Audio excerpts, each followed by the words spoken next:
Hey, welcome in, everybody. Happy game day, Longhorn fans. It's the On Texas Football Watch Along.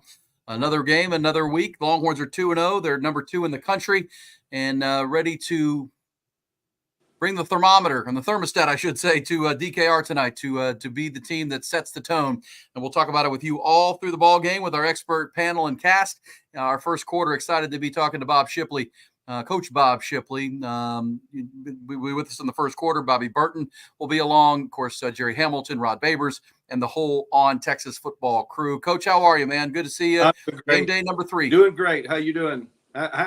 What's the atmosphere around the stadium? Oh, it was crazy. We do for the radio station I work at. We were down at the Victory Lap, which is right on 24th and Nueces. Had to race out here. Took me about 25 minutes to get 10 blocks out of campus, but now here and ready to roll. But yeah, the atmosphere is great. I think Bevo Boulevard was cranking. People, pretty safe to say, Coach, that this fan base wants to congratulate this team for what they did last Saturday in Ann Arbor to go on the road, be the talk of college football all season long. That this fan base hopefully shows up tonight and has appreciation for that. It's only 2 of the second of 7 opportunities to root on this team, and I think they earned a lot of these fans getting there early and being a part of it, and being loud, as Mac used to say, stay late, wear orange. I think we saw a lot of that, but this team really performed in a big spot last weekend. Yeah, they really did, and it's bringing a lot of hope to many of us, Aaron, who have been heartbroken for many years. And then you see the way OU struggled with Tulane today. That they got by with a pass interference on a pick interception that sealed the game for Oklahoma. But when you see our rivals like A&M, which didn't have a lot of problems today with Florida, and you see Oklahoma having some struggles as well, it just makes you really appreciate the status of our program at this point, because we've been there and we've struggled through, those tough games that shouldn't even have been close. And then now for us to be in the situation that we're at after the dominant win in Ann Arbor, it's just a fun time to be a Longhorn. 100%. And you as a coach at all levels, Coach, you're dealing with 18 to 25-year-old kids. How do you Sark, I think, has done as good a job as you can as trying to keep these guys focused, because they have a month now coming off that Ann Arbor victory, that the win over Michigan, where they need to get better over the next month, but they're not going to play teams that should be able to, they're just better than them by a significant margin, with UTSA, Louisiana Monroe, Mississippi State, and then a week off ahead of the Oklahoma-Georgia stretch. But this is a real opportunity for Texas to develop some depth, to get some young guys more and more reps. We see where just some breaking news here from University of Texas that Jaden Blue will not play tonight. Jaden Blue's got an ankle that we saw him leave the Michigan game, but came back. They're going to rest him tonight. So it's going to be Trey Wisner. It's going to be Jarrett Gibson, and one of those freshmen that you can really start to lean on in this spot. Coach, from your perspective, how do you keep this team motivated and with their eye on the prize, and play like they did last week, play like they did against Colorado State, where they come out and really set the tone from the jump? I think that Sark has addressed that. He addressed it in his press conference this week. He addressed it after the game in Ann Arbor last week, and he's continuing to push these guys to stay focused. He's continuing to push them to play at a new level and to live up to the hype. To live up to the hype. It's not hype. It's the reputation that they've earned. Hype may or may not be warranted. Certainly what the Longhorns have done so far has been warranted, and so that's just who we are, And I think that's what Sark's message to the team is, and message to the fans. You've got to show up, as you were saying. You've got to be involved in the game. As a team, we've got to play at our level. We can't play at our opponent's level. We have to put them through hell, I believe is what he said. And so by doing that, he's keeping a chip on our shoulder from week to week, because I don't care if it's UTSA, Jeff Traylor he's as dumb as a fox. I'm telling you, the guy is a good coach. I don't think he has the weapons to stay close to UT for very long tonight, but it's very, very unlikely that they can sneak up on us, but you can't take anybody for granted. You've got to play at a high level. When Saturday rolls around, it's just time for you to lay it on the line at the highest level you could possibly play at every single week in order for us to be the team that we want to be. All right, Texas got their first third down here, 3rd and 9 for UTSA. The game is on ESPN News, so we're keeping an eye on it there. It'll flip over after this Oklahoma game ends. They've got 40 seconds to go in that ball game. But Texas going to get off the field here. It's going to be 4th down. So 3 and out on 1st down, Coach. Well, they got 1 first down and then have to kick here. So 4 and out, which would be mission accomplished. 4 total plays on the first drive. This is a UTSA team, Coach, that played their rival, the I-35 rival down in San Marcos last week and lost 49-10. I mean, they got beat really bad. They had a hard time blocking Texas State, either side, blocking and tackling. And so good sign for the Longhorns to get off the field on 1st down, or the first drive. Yeah, it really is. I think it was a very disappointing game for UTSA last week, but good to see us coming out and staying focused. Yeah. So exactly the start Texas wants. They get the 4 and out, 1 first down for the Roadrunners there, and now they'll take the ball. Looks like it'll be a 44-yard punt, so they're going to start the drive here deep in their own territory, but an opportunity to come out and be sharp. It's one thing we saw last week, Coach, without a doubt in that first quarter, that the game plan was on point, the execution of the game plan. Now, there were some penalties. Cam Williams on the right side for sure had a first quarter he'd like to forget. But I just thought the script was really strong for Texas, the ability to move the ball. They're going to start the ball right here with their first drive after their defense got the job. But, man, Sark does as good a job as anybody of having these first 15, 20 plays. They've repped them, and they usually are pretty precise with these. Yeah, and usually they're doing something in these first drives that he knows. You'll have to excuse me. I'm behind you. They just punted the ball out of bounds on my app. So when it's on TV now. I got it. Okay, good. Yeah, Qunn Ewers complete to 11 yards to Matthew Golden to start it. So that first play gets a first down, and Texas is on the move already. This first drive on the On Texas Football Watch Along. Our first quarter brought to you by the SpreadWise app, your secret weapon for your football elimination pool. Make sure you have it downloaded to your smartphone if you're winning in one of those in the NFL. There's a throw out to Isaiah Bond, the transfer from Alabama. And, Coach, an opportunity here to keep Qunn in a rhythm, but also get a lot of guys involved in this game against the Roadrunners. Yeah, I would love to see, 7 or 8 receivers touch the ball today. Yeah, boy, the Colorado State game, they had 11 or by halftime they had 10 guys. So that's always going to be the challenge. And yes, thank you, Steve Breck. Yeah, we're now live on ESPN. No more ESPN news, and Longhorns got to stop on the defensive side, and now they're trying to move the ball on offense. Matthew Golden, the target there on the post route after play action. Coach, what's your thought about the way I know C.J. Vogel and Rod have done the breakdowns? He's very heavy pass early. I mean, which, I know from your era that it wasn't always the case. You try to run the ball, establish the run game, but Sark almost uses his pass game and his quarterback to set up what he wants to do in the run game on later drives. Yeah, I think I'm not sure what his philosophy is. My way of thinking is that you get the defense on your toes. That's why I've always said I always take the ball. If we win the toss or have the opportunity to take the ball, set the tone. These first few plays are scripted or plays that he knows they're high percentage completion passes, and he's certainly getting the Roadrunners on their toes. Yep. So far, there's a play action completion to Wingo. So now 3 different receivers on the drive, 3 completions for Qunn, or actually 4, 3 to 3 different receivers. There's Isaiah Bond. That's one of those extension of the run plays, run game right there. This little swing out to Bond with a blocker in front. You will make sure you don't want to hold with your blocker. But again, Coach, I mean, look, 4 receivers have already caught passes. Yep. Here's that compressed formation. They could, they stay with it. And trying to get outside, weren't able to do it with, I guess that was DeAndre Moore's a guy that I would really love to see him touch the ball today. I mean, I feel a little bit sorry for him because he's a starter wide receiver, and he had a touchdown call back. Other than that, I think he's had one pass thrown at him. I'd love to see him break through today. Yeah, me too.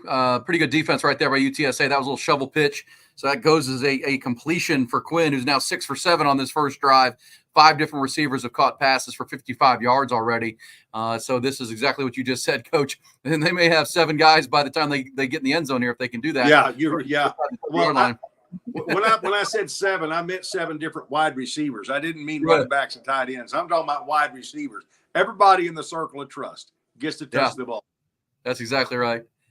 There's Ryan Niblett, wearing Rod Baber's old number 21, coming out of the backfield. Another one of those little swing passes, Coach. This is that day and age of college football and football in general. That's a really hard play to stop when you've already got Gunnar Helm in front of you. And, speed like Niblett has, make one block, you're going to pick up a chunk play. Yeah, Gunnar had a great block that play. So 7 plays, 70 yards, and that's the 6th different receiver to catch a pass from Qunn Ewers, who's razor sharp. He's 7 of 8 for 70 yards, and just moving this ball down the field without handing it off. Some of those plays are kind of long handoffs, but still. And now Qunn with options. That's going to be Juan Davis. There you go, Coach. That's 8 different. Now, that's not a wide receiver, but here we are. Isaiah Juan's got 2. Ryan Wingo, Ryan Niblett, Matthew Golden, Juan Davis, DeAndre Moore, all catching passes on this initial drive for the Longhorns. Yeah, I really like the way that he game plans and has the defense on their heels the first drive. He's so good at this. I would love for him to establish a run, but this first drive, keep him off balance. Let's go down and score. Did we take this penalty? It was a defensive holding. Penalty accepted. Yes, that was on Denver Harris, the former Texas A&M high recruit that's now playing for UTSA. He was clearly holding that time on Matthew Golden. So this is where Texas has been so much better this year. Coach Shipley is in the red zone. As you see there, 10 touchdowns and 11 chances, 1 field goal. And Sark was mad on Monday about the one they didn't get in the end zone. So that's the level that they're playing to, but real opportunity here to take an early lead over the Roadrunners. Yeah, that's a great job there by Isaiah Bond. Nice route. Qunn is on fire. It was just a rocket, a missile he threw in there. And, you have to also wonder, Aaron, too, this opening drive with all the passes, if that's not the way it's going to be the whole game. I mean, we have to try to protect our running backs. And although it may be swing passes, it may be little slants, it may not be deep down the field passes, but I'm wondering if we don't see this throughout the game because of our running back, the health of our running backs. Yeah, this has QE on a different level, another level. Yeah, Qunn is so confident right now. He's just so accurate, and the ball's coming out. Like, Coach Shipley from when Qunn was at South Lake Carroll, even when he's 16, 17 years old, there's not a throw the young guy can't make. He's got a golden arm. But now you can see the game slowing down for him. The offense is comfortable for him, and he's just picking people apart because now he knows where to throw it. And on timing, just a perfect drive for Texas. And I think your point right there, Coach, is really, really well said. They're down with Jaden Blue out. I mean, you're down 3 running backs to injury. CJ Baxter and, the kid Clark from Arizona not coming back this year. And now Jaden Blue dealing with a bit of an ankle. I think they're being careful. But you're right. You're down to Trey Wisner, Jarrett Gibson. Those are your only healthy running backs. And if you can shred a team with your passing game, why risk getting another running back hurt if you don't have to? I think that's what you're saying. Yeah, it is. The difficult situation for Sark is going to be if, we score on about every drive. Jeff Traylor is a very well thought of coach in this state, longtime high school coach, numerous state championships, is a former assistant at Texas. Sark is not in the business of trying to make other coaches look bad. So if that is the case, this thing could get out of hand really, really fast. Yeah, 4 and out for UTSA, and then right down the field to Texas. It was an 8-play, 84-yard drive. Qunn was 7 for 8, 77 yards in that tutty. No rushing attempts at all for the Longhorns, but some of those plays were little swing routes. I mean, the little shovel flip to Matthew to DeAndre Moore, really a run play. Some of those throws out to the wide side are just extensions of your run game. But still, to your coach, you said you want 7 different receivers. They almost got that on that first drive. Yeah. I got to think that's by design for Sark. I mean, I think he wants to reward his team for a performance well done there last weekend, that get everybody involved early, get everybody touching the ball, get Qunn in a rhythm, and as you said, protect your run backs where your injuries are happening. But still, everybody feels like they're involved in this game plan early. Yeah. 5. Yeah, we've got 2, 4, 5. Yeah, 5 receivers. And two, Wow. and a tight end. And on the drive, Gunnar Helm didn't catch a pass, but he made a great block on a couple of those plays that got to the wide side and helped spring some explosives. So 77 yards to 15 so far. Somebody pointed out that he might have hit his hand on a defender's helmet. We'll see that. Yeah, let's see. He was walking off, holding his thumb a little bit, kind of looking at it. Which, he's probably not. We were talking about that earlier this week on the Winning Drive podcast that, how much of Qunn would we see in this game? And I think CJ thought maybe one drive in the third quarter, and that'd probably be it for him. I thought it might go into the late third quarter, maybe early fourth quarter, but certainly if he got a thumb on you remember, I think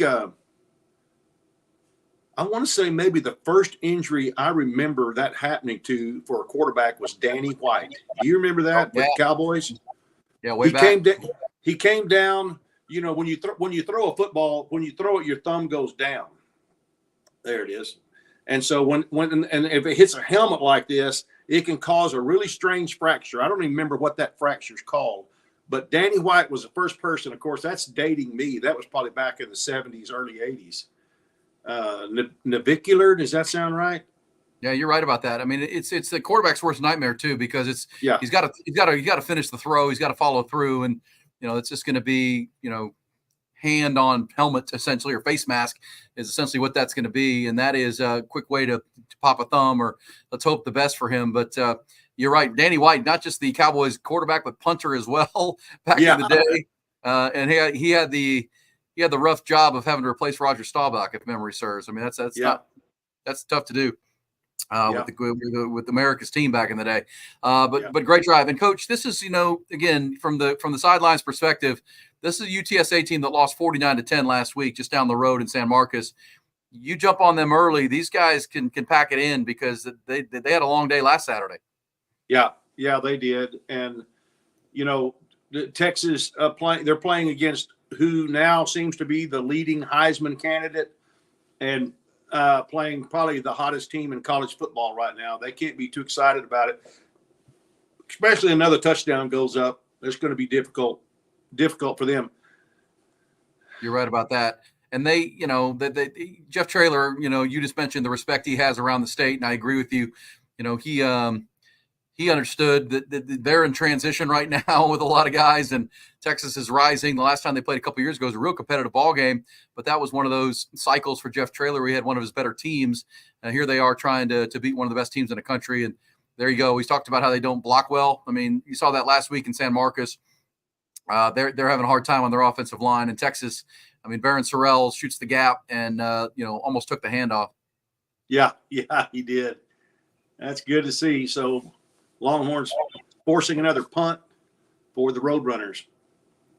Yep, that's now 7 plays and out, 2 punts. They did have 1 first down on that initial drive, but again, Jeff Traylor came in here with scripted plays too that he wanted to be able to run, that they worked on, that have not worked so far, and that's what leads to a one-sided game. When UTSA's scripted plays don't even move the ball, that's a challenge for them, big picture.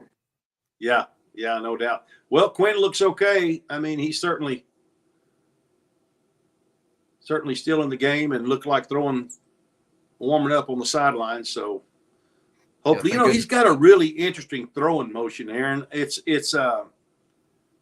is one of the smoothest. I mean, it just looks like almost a thing of art. I mean, it's so effortless, I guess is what I'm trying to say. He kind of, when he kind of sidearm slings it, like he does, he just makes it look so easy. And the one of the plays that probably shows that as well as any is the play last week, the first touchdown pass he threw when he thought he might have been crossed the line of scrimmage. You remember he was scrambling. Yeah. He came up in the pocket. He thought maybe he was across the line of scrimmage. He threw that little pass that he always throws, just kind of wham, spins that sucker, and then while the ball's still in the air, he looks at the first down marker to see where he is. Now, there are a lot of people that thought he was taunting a Michigan defensive player while the ball was still in the air. Now, that might have been as classic a taunt as I've ever seen, if that was true. But I don't think it was. I think he was looking to see where the first down was. But his arm strength. Yeah, because he knew it was a touchdown, Coach. He knew it was a touchdown when he let it go. He wanted to make sure he didn't cross that line. Yeah, I think you're right about that. I guess he did, but that would have been pretty bad, dude, had he been talking smack while the ball's still in the air. Yeah. That's legendary. It's one of those Steph Curry deals. You shoot the jump and start running back down the court. Yeah, you know? That's right. That's a guy that knows his game. Well, you know, it's funny. On my radio show this week, I started to make the comparison, and again, it's a high level comparison. But because I watched, we did this last week for the Michigan game, and then last Sunday night I watched the Rams play the Lions, and he reminds me a little bit of Matt Stafford, Coach, the way because Matt Stafford has that golden arm too, and he was the number one pick in the draft. And Sean McVay and the Rams run a very similar offense to what Sark does. A lot of shotgun, they quick passes, real well designed, and Matt Stafford executes it at a very high level. And he can flick his wrist like that and come sidearm and throw around a helmet or throw around a defensive back and put it right where he wants to. I thought the throw Qunn made at the end of the half last week against Michigan, where he rolled to his left, that's a throw that a lot of right-handed quarterbacks struggle with to be accurate. He threw it right to the pylon. It was never in jeopardy. Yeah. Because that's also, Coach, you call that, man. If he throws it behind that guy, that's a 99-yard or 100-yard touchdown return if it's not accurate. And that's where you trust your quarterback. But Matt Stafford is that kind of quarterback. And I think Qunn, that's I don't know if he has the arm strength Matt Stafford does. Very few do. But he kind of reminds me of it, the way you can use him as a coach, and he can make any throw on the field. Yeah. There's no doubt. Well, let's see. Yeah, there it is. Is he going to come back out? There's Qunn Ewers. Hit his thumb. I don't think so. I think he's out. Oh, wow. Nope, he is. They just showed him walking to the sidelines. Okay, I guess we're okay. But yeah, what he does is so well on that play you're talking about, his shoulders and his feet. His shoulders are square and his feet are square, and that's why he's able to make it look so easy. Yep, and he's got that rifle arm, which we know that he's had since he's a kid. And Coach, it's also why I think. Oh my goodness! Yeah, this is.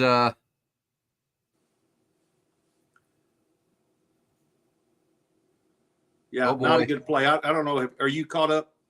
Yeah, that's an interception. They're going to be careful with Qunn now. That was a throw we haven't seen this year, and that was just an overthrow. There's no doubt that affected his thumb affected that throw because he's not really under any pressure. Yeah. Trey Wisener was open there in the flat, and he just overthrew it. They're going to make him throw some passes on the sideline. That's a throw we have not seen Qunn make this year, and very rarely last year. And it just sailed on him. And obviously, if you can't grip the ball with your thumb, Coach, that's going to lead to that. You just mentioned you release and drop your thumb, and if you can't grip that ball like you want to, you can't get that tight spiral. So, we'll see. That's his first turnover since the first quarter of the season against Colorado State, and now this one puts the Roadrunners in Texas territory. Defense got to play some quick reaction defense here, and. But yeah, that's where you start thinking about that thumb, Coach, because that's a throw we have not seen him make this year. I don't think there's any doubt, and I think UTSA is they're going to try to run the ball as much as they can today. They're going to try to take as much time off the clock. They don't want to get this game. They don't want this game to get out of hand at all, but certainly not early in the game. And so they're trying to run as much time off the clock, I'm sure, as they can. And make high percentage passes. Wholesale change is out now for the Longhorn defense. Yeah, this is one of those sudden change opportunities for your defense where you're expected to get a breather, and now you're right back on the field. And so Pete Kwiatkowski's going to get some reserves in real quick here on 3rd down and 1. They want their heavy up there because thinking UTSA is going to run the ball here. Yeah, I'm not sure we had 11 guys on the field. I think there was some confusion. That time with all the wholesale substitutions we were making. Yeah. So agreed. 3rd and 1, obviously, we're putting all the big guys in there. Yeah, getting your beef in there to stuff the run if they go that way. But we'll keep an eye and monitor Qunn Ewers. But it felt like as sharp as he was on the first drive was as sloppy as that pass was. So you're wondering about that thumb and the injury, if there is one, for Qunn Ewers, or is just a bad throw? It happens for a quarterback. There he is, Jerry Hamilton. G-Man, how are you, bud? I'm great, man. How are you guys? Well, great first drive and 2 defensive stops, but now it looks like Quinn Ewers may have a little bit of an issue with his throwing hand, and he just threw maybe his worst pass of the year. Yeah, his throwing thumb got bent back on that touchdown pass. That was pretty easily seen on the replay. So we'll have to keep tabs on that. But that was not that's easily the worst ball Quinn's thrown this season. So it's something to monitor maybe. So he didn't hit it on a helmet. Did he hit it on? I think it was the defender's hand. Put his hand up in the passing lane. Yeah. Well, this is against a team like this. This is where if there is an issue, I'm sure they're going to have him throwing some on the side there. You feel pretty good that Arch Manning come in and execute what you want, and be careful with Qunn. The last thing you need is something long haul. We talked all week, Jerry, about a month now with 3 very winnable games, and then a bye week ahead of that critical stretch in October to really build some depth, but also get Arch Manning some time, get Arch Manning some opportunities to run with the first team offense. Yeah, but it's clear though, Coach, coming out of that on that first drive. Sark was going to make a statement. What was it? Eight plays, all passes on that drive. I think they're really looking to get Qunn. They played 5 different receivers on that first possession, trying to get Wingo, trying to get some of these guys more reps with Qunn. I think that's so important. If Sark has it his way, they put the game out of reach while Qunn still gets more reps. I mean, Isaiah Bond's still just game 3. DeAndre Moore, game 3. I mean, with Qunn. Same for Matthew Golden. So these guys need to get reps. He's trying to work Ryan Niblett in more in the passing game. That's obvious. So you got to get the game in hand while getting Qunn the reps he needs, getting those receivers with Qunn the reps they need, then get Arch some much-needed experience as well. But they got to take care of the first part in the first half of this game. Well, that's one of the things that Aaron and I were talking about. That also lends itself well to trying to keep your running backs healthy today. Yeah. So limit their carries. That's a great – I mean, look, we're looking at this box score right now. Texas rushing, none. 9 snaps, 0. Well, and you got to think over there, Tashard Choice and Sark are thinking, man, we're down to 2 running backs. We could use Niblett. We could use the SMU guy, but, we're down to 2 really, running backs that we want to use. And as Coach said, if we can win and shred them with our passing game for now and build that chemistry you're talking about, Jerry, might be all the better, because what we don't need is another running back turning an ankle or going down here. So the fewer reps, they're gonna have to do that at some point when they build a lead that they hope to build. But right now, build the lead with your passing game. And by the way, Trey Weiser got dinged on that first series. He went into the tent. He came out. I think he's okay. Yeah, see there, we only had 9 guys on the field. That's what I thought. Is that a problem, Coach? Yeah. Well, it's not if you're UTSA.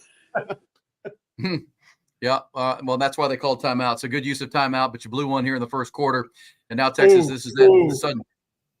Nice stop. Now, what do you do if you're Jeff Traylor, Jerry Hamilton?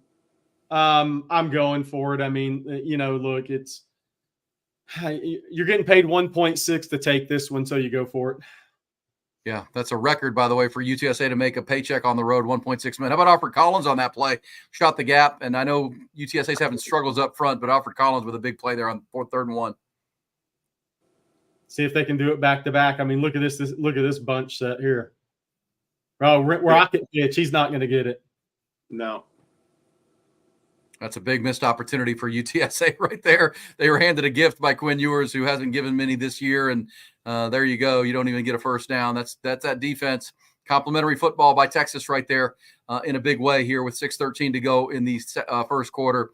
That lifts the entire sidelines, Coach. That lifts the entire sidelines right there to have that interception, have your quarterback make a mistake, but the defense picks them up. Yeah, Jahdae Barron really did a good job of keeping the runner inside. You don't want to get him outside, and then Michael Taft was there to clean it up.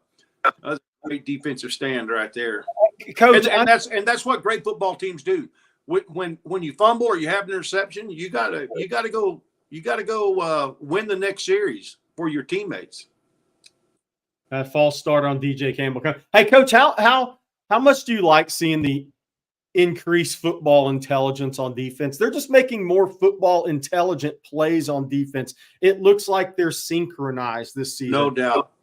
No doubt. It's our staff is done a great job, and obviously you've got the player buy-in on it, but there's very few guys out of place.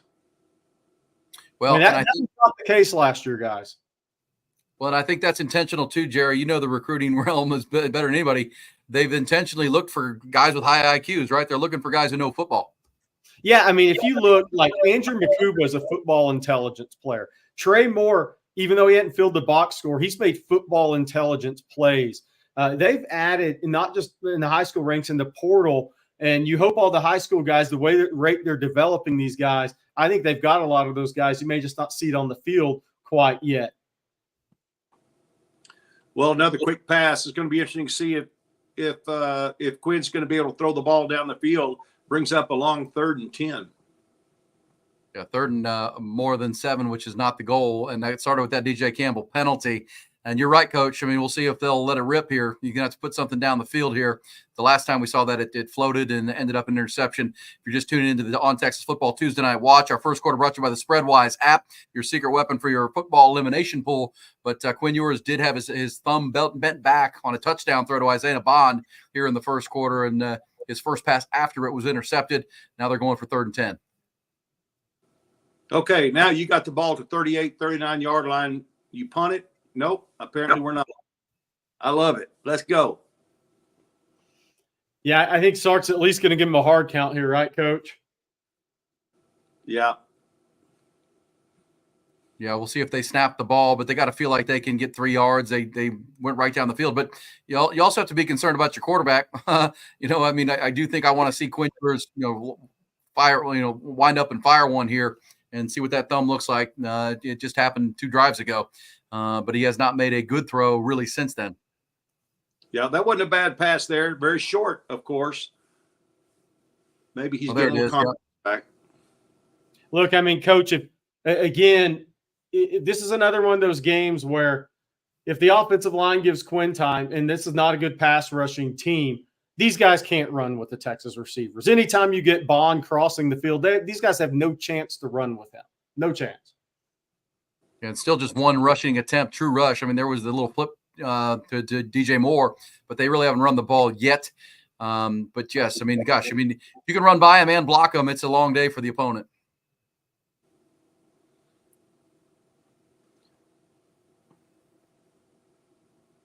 Where are you guys at on the TV? A little swing out to Wisner. Is it showing the replay now for you guys? Yes. Yes. I'm a little bit behind. I think I'm probably 5 seconds behind you guys. Okay. I think I'm ahead, man. These Marriotts are good to me. That was a very heads up play by Qunn that time. It was. He didn't try to get too much. We saw him do that over and over again in Ann Arbor last week, Coach, just to take what's there, not force the ball. That's been in his head with Sark all year long. Especially after throwing a pick here in the first quarter. Trey Wisner now with the 2nd true rushing attempt. Qunn Ewers has 1, but that was on a scramble. That's the 2nd time they've handed the ball to a running back here in the first quarter. Well, I tell you what, if you're a high school player watching this, and you're wide receiver, yes, you gotta love this. You have got to love this offense. Well, I think you hit it, Coach. I think as Jerry said, I think both of y'all are nailing this, right on the money. I mean, they're trying to get Qunn comfortable with his new receivers more and more. And then, you want to protect your running backs because you're injured. You got 3 injured running backs. And now Trey Wisner, as you said, Jerry, went in the tent after the first drive. So, I mean, you're getting very thin at that position. Yeah, and Wisner's been running it hard. Jarrett Gibson now in. But think about what's happened in the first quarter. Past the Wingo first possession, past the Silas Bolden just now. So Sark, he's going to work these guys in with Qunn, not just reps with Arch when the game's out of hand. He's got to keep expanding this. And here comes Jarrett Gibson. Yeah, he becomes, to me, he's now your new red zone thunder runner, but in my mind, what he's done through 2 weeks. Yeah, I mean, I think Trey Wisner's so good in the passing game. I think Jarrett Gibson's the best runner on this football team. I think he's the guy you hand the ball off the most to. I think Jaden Blue's obviously tremendous in space. You want to get him his touches. But if you're talking about running the ball in between the hash marks, Jarrett Gibson's the best back on this team. Yep. We talked about him a lot. And these are these kind of games, Jerry and Coach, where you want to get these guys more and more involved. So by the time you get to those games in October, he's more and more comfortable in the passing game too, pass protection, all the things it's going to take to be a difference maker come the biggest games of the year. There's a throwback. I love the design of that last play. had a guy in motion like he was going all the way back across, hoping that the DB covering him man-to-man would sprint across the formation. Then they snapped it early, and he went back and ran a swing pass from his original formation. Kelvin Banks is down, not on his butt, just kind of on his knee. So we'll see what's going on with Kelvin. Somebody's asking if Gunnar Helm, how Gunnar Helm playing? Yes, he was in on that first series. Here's Had a Banks. great block, by the way. Yeah, Banks looks like he's hanging his arm. I don't know if there's a stinger or something along those lines. But either way, Longhorns on the move after the interception. The defense picked him up, and now they have a chance to take a 2-touchdown lead here in the first half. Mostly passes. Qunn Ewers has thrown 14. 12 of them have been complete. One went to the other team. One went to his team. And the Longhorns are up 7-0. Before we get to the end of the quarter, I want to tell you about our friends at the Spreadwise app, developed by a couple of good buddies of mine that are high-tech guys. And it's your secret weapon to winning and staying alive in your Survivor League pool in the NFL. If you play NFL Survivor League, which so many of you do, it's so much fun. It is the absolute secret weapon. You download it to your phone. It's typical for all Survivor pools. Give yourself an edge over your competition. Use the power of your mobile device, but you're talking about a customizable, and an algorithm that absolutely, gives you the best odds and the best estimates of winning for your team week to week. You only got to pick one, but you got to pick right or you're out. You know that. The app employs advanced algorithms to quickly calculate optimal choices for not just this week, but several weeks down the road. Download it today. It's the Spreadwise app. Make sure. I know a lot of people lost over the first weekend because of the Cincinnati Bengals were a lot of people's pick, and they didn't win. So make sure you got that Spreadwise app ready to go. They bring you the first quarter. Trevor Gooseby, first meaningful reps at Texas coming up. He's had some reps in mop-up duty, but now he's here running with the first unit in the first quarter of a game. This is the first time this has happened for Trevor Gooseby. First opportunity for Trev. And there's Cam Williams with an offsides here. This is what Sark didn't want to see, was kind of sloppy play. Give me the thumbnail on Trevor Gooseby, Jerry. He come in and he's really developed into someone they like a lot. Yeah, so he's a guy that was about 6'6" and 270 when he committed to Texas, or spring of his junior year. Then he committed to Texas. He's not the 6'8", almost in 315 pounds. So he's a guy who's gained 50 pounds. He's a late developer physically. He was on a 2-year kind of developmental curve for Texas, and then he was going to be in the fight to take over at left tackle. So he's played some. He played a little bit in blowout games, but now this is his first action. And the big thing for him is adding strength, so he's a more physical player on contact in the run game. Jonte Cook is getting his Jonte on. That's a good thing. The Longhorns now on a big 3rd and goal, kicking themselves with UT boy, where's the super chat, UT boy? There's Jonte Cook with the speed, a quick throw and a run after catch for Jonte Cook, and showing that explosiveness. Everybody's getting to eat today, guys. Everybody's getting to eat. Boy, Jonte Cook is one that turned a lot of heads in training camp, and in fact all summer long with his work ethic. We kept hearing great things about him in the summer. Good to see some of that paying off for him. That was a very well designed play. Yeah, so many of those. You know who that was. I got to agree with Jeff Traylor. It really is kind of like he made a comment in his press conference this past week that Sark, it's like he's playing a video game. And it really is. It's like he's playing a video game. It's just I heard that. Unbelievable. Yeah, we played it on the radio show. I think that was his coach's show. He said that. Yeah. And yes. I mean, and now, Coach, he has a quarterback who he's just, it's like pushing the button and it's going to happen the way he wants it for the most part, right? Now he's got his quarterback, his muse that can just execute what his vision is to attack a defense. And Jonte Cook into the house, and the Longhorns up 14 points. A little stumbly there into the red zone, but another red zone success, Jerry.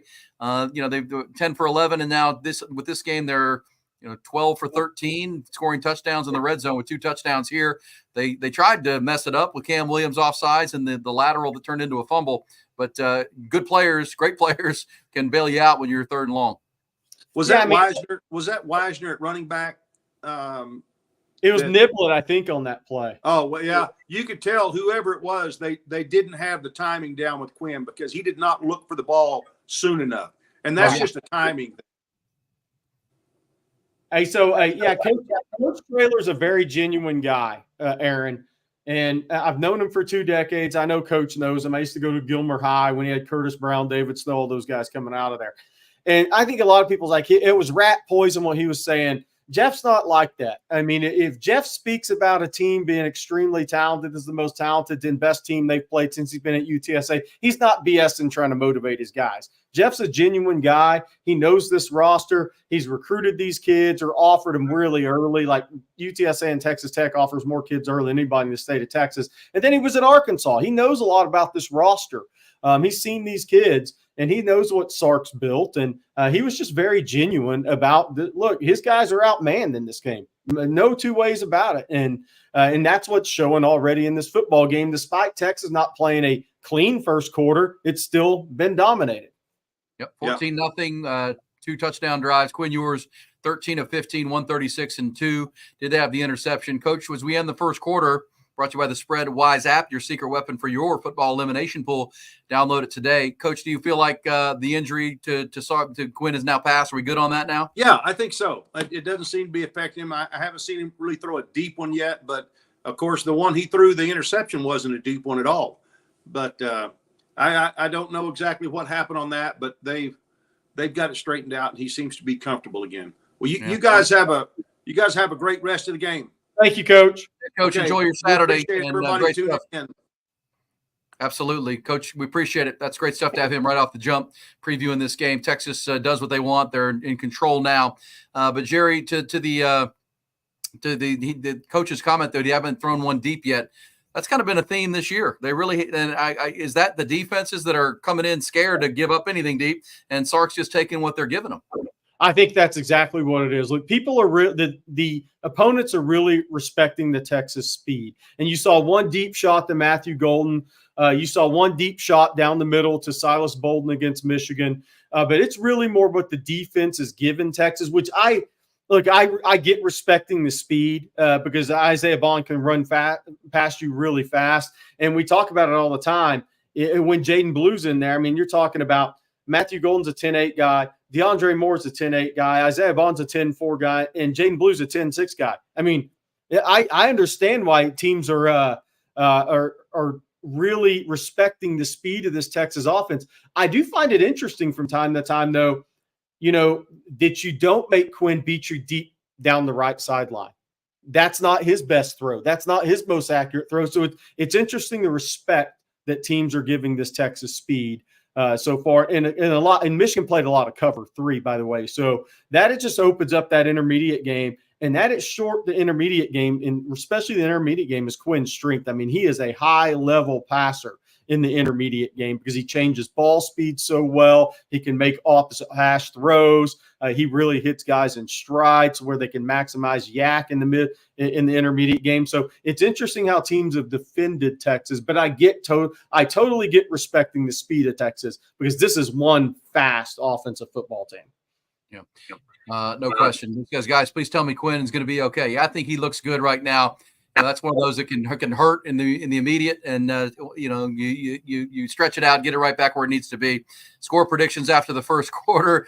I was 51 to 6 in my pregame pick, but I just don't know if Texas State's going to be able to score much, Jerry. They don't. When we talk about Texas, if you can block them and run past them, it's hard to stop, and UTSA doesn't do either of those. They can't run past Texas, and they can't block them. I mean, that's exactly. What's your play call if you're playing for UTSA? It's tough. Yeah, I had 59-6. I like 59-6 considering Texas didn't even play a clean first quarter. So what happens when UTSA starts getting worn down?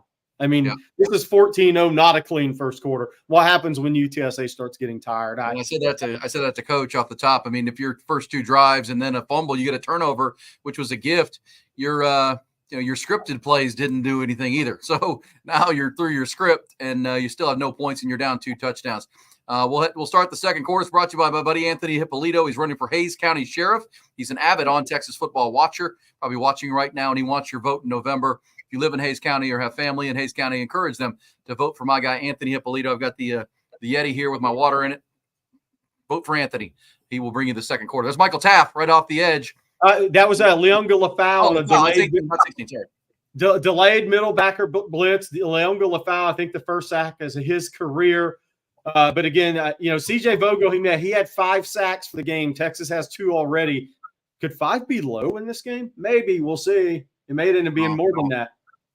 I know. I mean, I was one of the few that probably watched that whole game last week from San Marcos, and this team has a hard time blocking people. Really hard time. Somebody asked our thoughts on FSU today. I'm going to go back to what Nick Saban said in an NIL discussion before on game day to start the year. If you pick the wrong players, you're out of luck. FSU picked the wrong quarterback. They're in a world of hurt.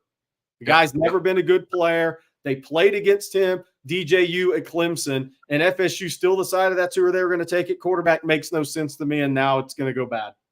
Well, that'll be one of the storylines too, because they were in on the Cam Ward thing too, Jerry, right? And Cam picked Miami, and what a difference that would have made for Florida State. But yeah, Texas fans understand if you don't have a quarterback, it's very difficult to win.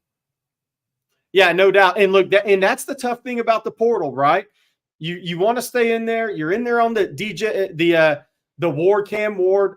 By the way, Qunn was in the tent for a little while after this last series, guys. So he's got a little something going. That interception, I think, was thumb related. I think that thing's pretty sore.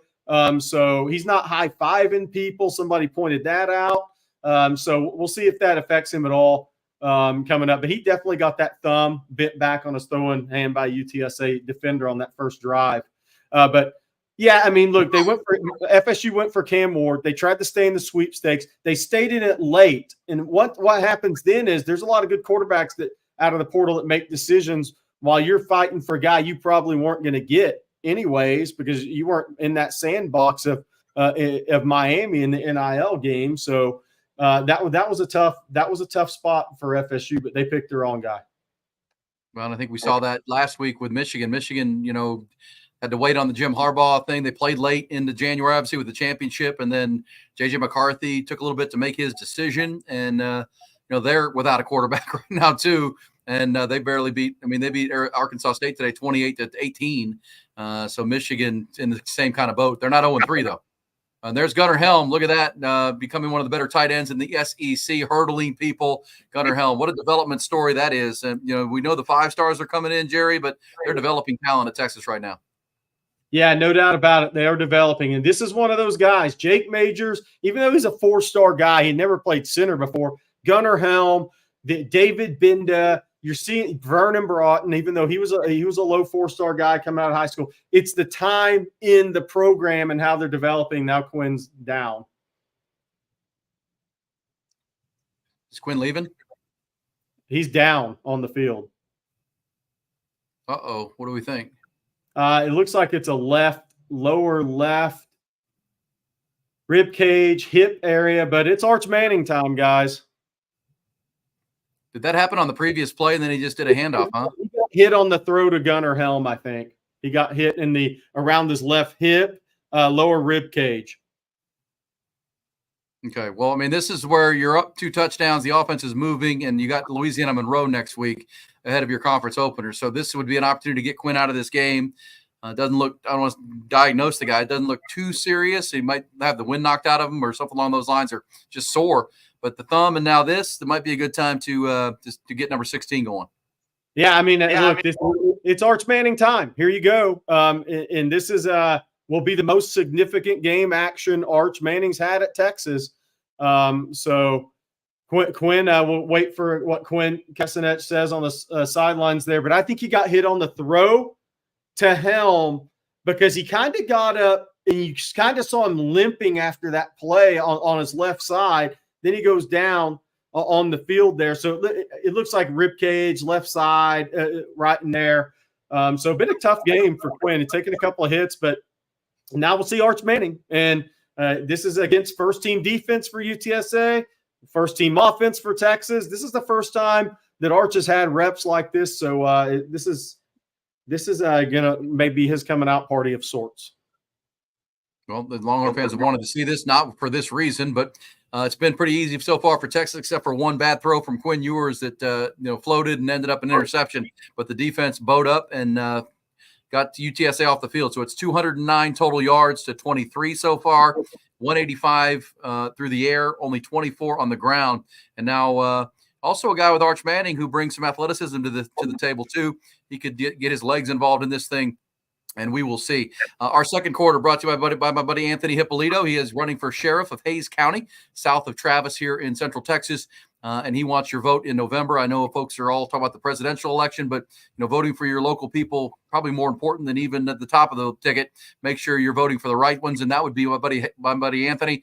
He's been in law enforcement for 30 years. I've known him 25. He retired from Austin Police Department and now works for the Hays County Sheriff's Office. He has the strong endorsement of the current Sheriff Cutler right now. Works with him closely already.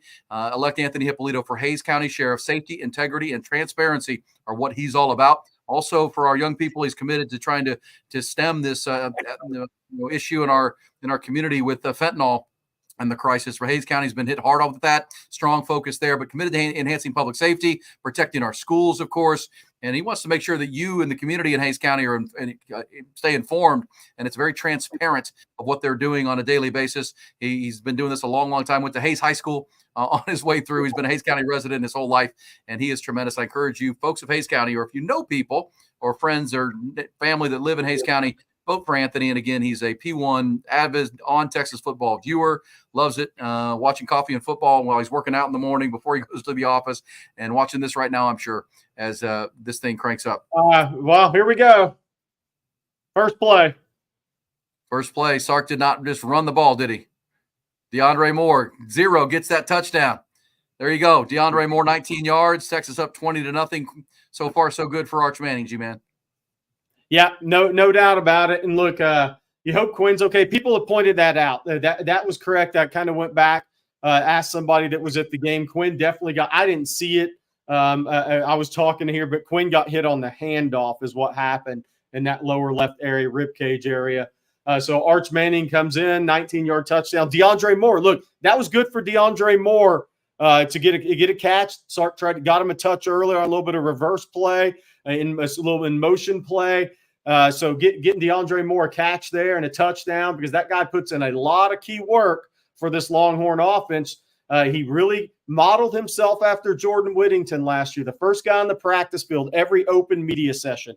He was the first guy out there. And I was told point blank, he's tried to model himself after Jordan Whittington, the way Whittington played at Texas, led this team, the role he played. And DeAndre Moore's doing a really good job of replicating that early on at Texas this season. Immediate impact for Arch Manning. We'll keep an eye on Qunn. That's weird that he got hit on the run play. I'll have to go back and watch that here coming up, because it was really just a off tackle, A gap or B gap run to the left side for Trey Wisner there, and Qunn went down. Can we take it down, Matthew, to the receivers here? Because I think we're already to 9 or 10 receivers catching the ball. Everybody's eating today for Texas. 9 receivers have caught balls. Isaiah Bonds at 4. DJ Moore now with 2, and then the touchdown, had his touchdown, of course, taken off by a penalty last week. But spreading the ball around, everybody eats, Jerry. Everybody that's working is getting the ball. Pretty clear that Sark wants to reward those guys for the time they're putting in during the week.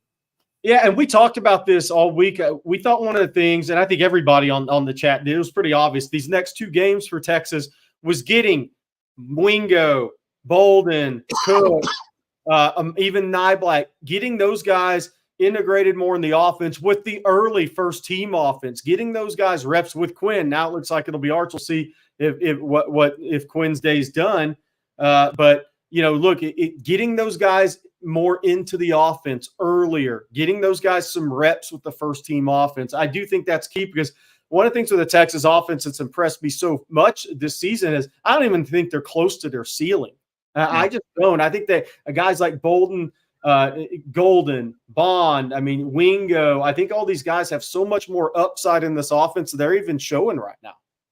I agree with you 100%. And that really was a key for me all week too, is how do you keep getting better against competition you're just better than? Practices have to be intense and really getting after it, because you're the most talented players you're going to play against in the next month or on your own team. That's got to get better. So 21 points so far for the Longhorns. UTSA really hasn't moved the football. They got a first down. That's their second first down of this, or third first down of this game. Longhorns already have 13 on a good play by Owen McCown. Oof. Oh boy, missed a gap there. Wow, that's not going to make Sark very happy right there. That was too easy. 2 plays touchdown for UTSA. The running back Henry off the left side. That's a bit of a letdown defensively. It came almost too easy. 2 plays. Yeah, that was horrific. That's the worst defensive series Texas has played this year, easily by far. Easily by far. UTSA couldn't run the ball last week against Texas State. That was poor a lot of things. Yeah, David Benda kind of got caught up with the play action and then wasn't in the hole. And then Colin Simmons was on the field that play and got blocked, and it was wide open. Yeah, that was all bad. I don't even know what to say. There was nothing good about that. Benda was out, false stepped inside on the play action, like you said. Safety may have been late with the angle. Everything was bad on that play. And there's, I guess we talked about all week how UTSA would score in this game. Well, there you go. Just the straight busts. Yeah, and that's Sark talked about 60 minutes of hell this week and playing to that level. If Sark is accurate, and this is a game where it's about the leaders, I think it's the leaders of the team that need to come and make sure everybody's staying in this game, keeping their head in. It's come pretty easy so far, but now your quarterback is hurt. Your backup is in the game, and you need to keep your foot on the gas here, up 21-7. Yeah, and so the UTSA has the same issue, though. I mean, in this game now, Texas, that is not going to go over well in film room. We got that, and that may be the wake up call a little bit these guys needed. Even though they were getting pressure, they were doing some of those things, getting sacks on delay blitz by LaFau. Sorrell had a sack, but that's kind of inexcusable how they've played this season to give up that type of a 2-play drive to UTSA. But UTSA now has the same problem. Texas has 228 yards with 11 minutes and 39 seconds to go in the half. Yeah. So can UTSA mount a stop at all against Texas? I mean, that's the question. I mean, Texas on pace for a 400-yard half. So UTSA, if they can't get a stop, then I don't care if you get Texas on a bust. They got to get a stop defensively, and it can't be a 60-yard drive field goal. UTSA need to stop and force a Texas punt. Make Michael Qunn actually do something other than warm-ups today. 100%. He's been the loneliest guy on the Longhorn team so far. Not a lot of punts for Michael Qunn so far this year, but that's only the second touchdown the Texas defense has allowed, and that one came pretty easy. Owen McCown with the first play, play action, got a big chunk play, and then the 75 or the what was it? What it ended up being 60-yard touchdown, and the Longhorns have to regroup right now. Manning will likely be in the game. Any update from the stadium, Jerry, on Qunn?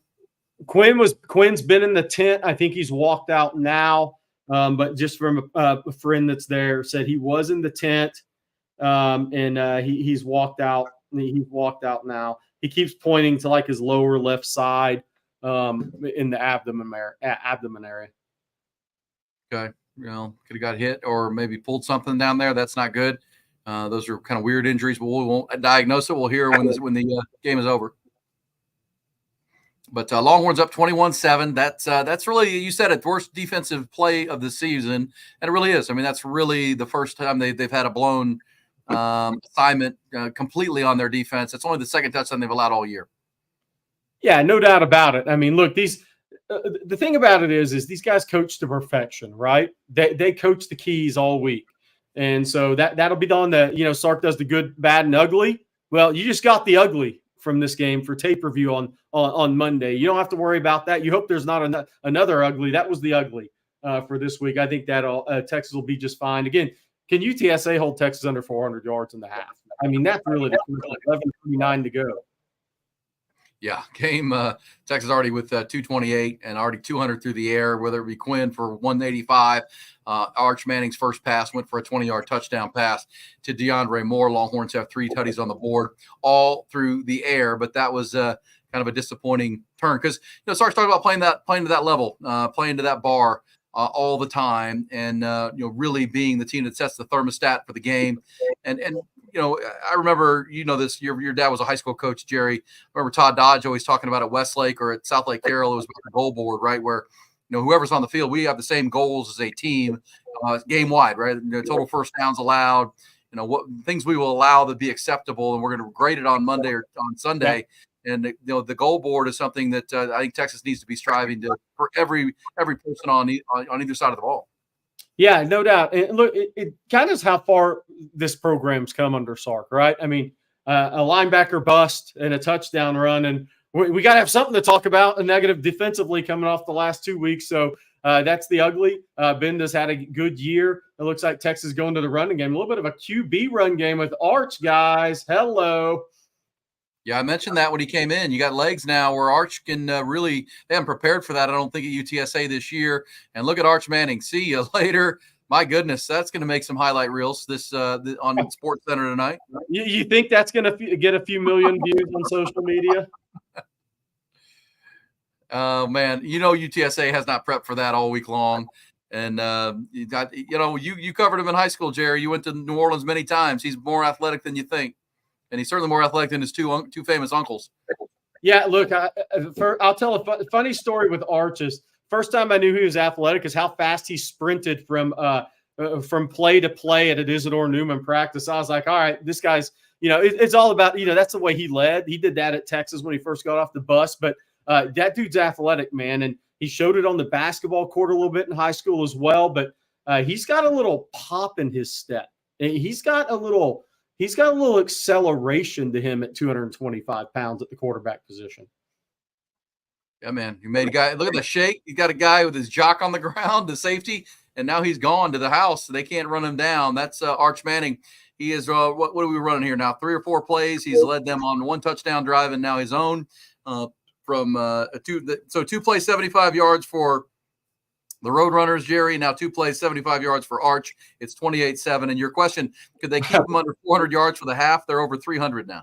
No, it's 300. 32 seconds are gone. Now Texas is up. It's the 303 yards. So the answer to that's no. But again, now I actually like that was a quick drive and gets the Texas defense back out there. Great. Go back out there.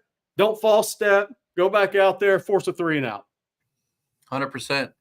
Yeah, and I'm sure Pete Kwiatkowski and it's kind of cool. You can speak to this, Jerry. All the coaches are on the sidelines this year, right? I mean, all the coordinators are on the sidelines. We've seen them up in the booth sometimes. I believe this is a year where even Pete Kwiatkowski's down there. I'm sure there was some harsh language there after that 2-play drive. But I think that's why Sark wants those coaches down on the side. Yeah, no doubt about it. And look, I'm sure Johnny Nansen had some discussions with the linebackers after that one. But the defensive line, I thought, played pretty well. Somebody's asking height and weight of Arch Manning. Shade under 6'4", 6'3.5", about 225 is what I would say. It is maybe 6'4". Maybe he's grown to 6'4", probably 6'3" and 5'8", 7/8", whatever you want to call it, about 225. Yeah, so Arch Manning just went 67 yards and pretty much untouched on that play. Again, we talked about when Arch came in, there's a new run element for this team with Arch in the game more than Qunn, but showed wheels. I think that's going to surprise a lot of people, even nationally, because I know that'll be a big story. That he outran the entire UTSA defense once he made the safety miss. What do you think? He's 4'6" guy. Big picture.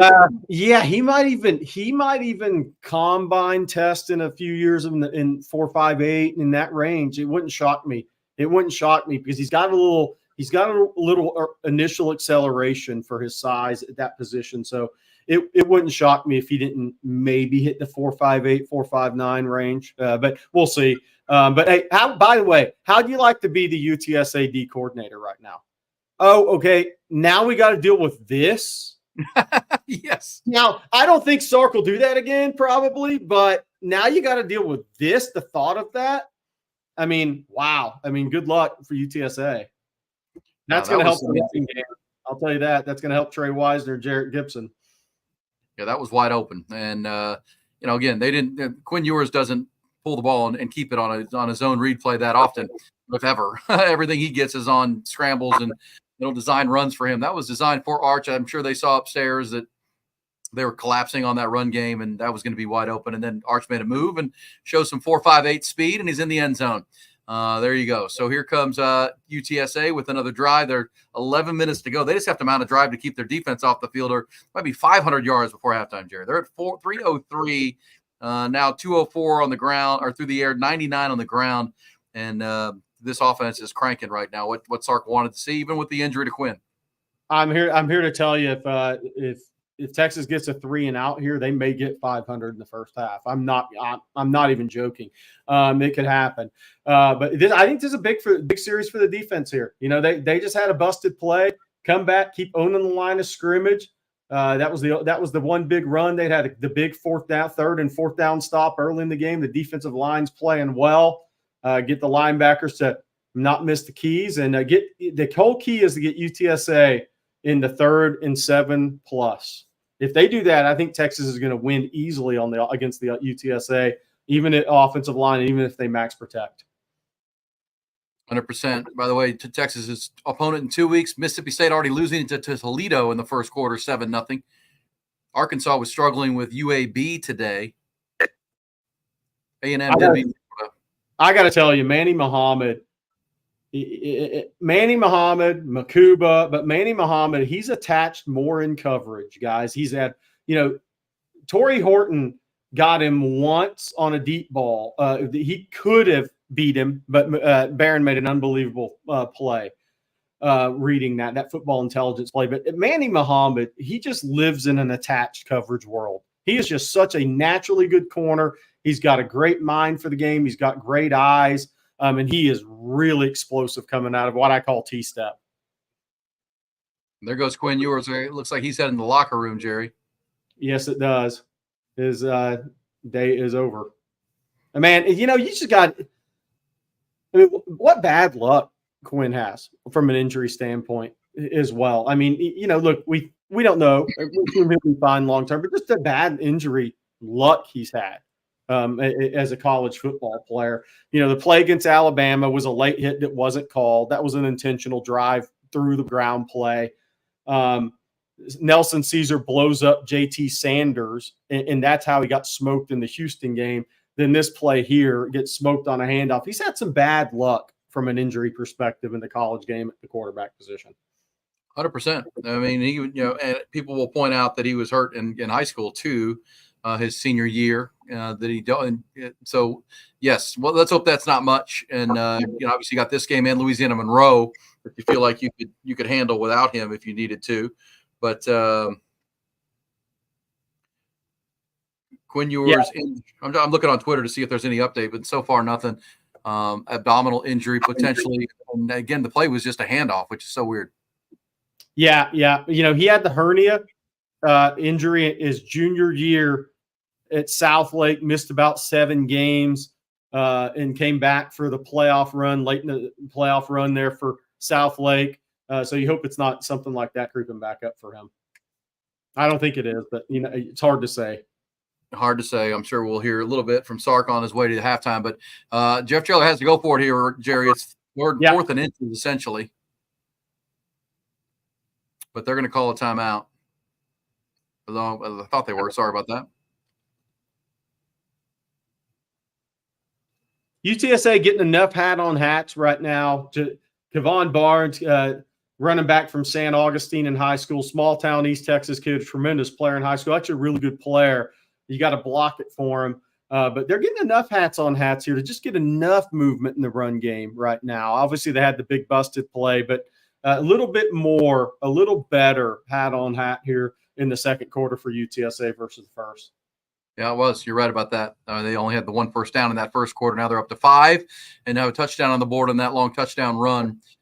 Texas had a 4th down opportunity there, but it's right at midfield. Now scary in the high red zone, but not there yet. There's a drop ball. Texas team speed still showing up, Jerry. I mean, when they stay in with their integrity, that the white hats are running to the football. Yeah, you got the second group of linebackers in. You see Leon Gulafau, Maurice Blackwell in there. First team front, first team secondary. Jalen Gilbo in the star. Yep. And there's Jade Barron on a second down. You'd like to get it to 3rd and long. See if you can get him off the field here. Comes. All right. Well, there you go. That's Lafau didn't get to the outside. That's going to be, I think, a first down. Or no, he didn't make it. And now Manny Muhammad's down. Oh, boy. That's what you don't want to see in these games.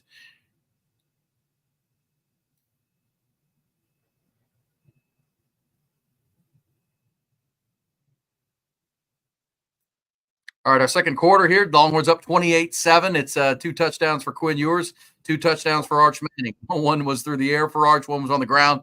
67 yards. Qunn is now headed to the locker room. We'll get an update on him at the halftime. I want to tell you to vote for Anthony Hippolito for the Hays County Sheriff. He's a great partner of ours here on All Texas Football on the watch along. He's watching, I'm sure, right now, and want you to vote for him on early November when you go to the ballot box if you're in Hays County for sure. And if I know a lot of you maybe don't live in Hays County, but you know people who do. Make sure you're encourage them to vote for Anthony. He is tremendous. I've known Anthony for a long, long time. Met Anthony for the first time at a Schultz Garden pregame show that I was hosting, Jerry. He was doing security when he was first starting at Austin Police Department back in the late 90s. And now here he is running for Hays County Sheriff. He retired from APD and now wants to be your sheriff in Hays County. Vote for him here in November. And Texas trying to cross their fingers on Manny Muhammad here. What have you seen? Anything on Manny? I think it was lower right. I don't know. I didn't see it, obviously. I haven't seen the replay of it, but it looked like he was pointing towards lower right. Hopefully, UT boys saying cramps. That would be great. So hopefully that it was a calf cramp and not an ankle. Yeah, I did not see the play, though. All right, so Texas defense trying to get off the field here. It'll be third down. I didn't see exactly where the spot was going to be. But, it was hot out there, Jerry. I was at the pregame, at the tailgate. It was very, very warm today, and that would not be surprising. So, they gave him a first down on that. My apologies. They did, yeah.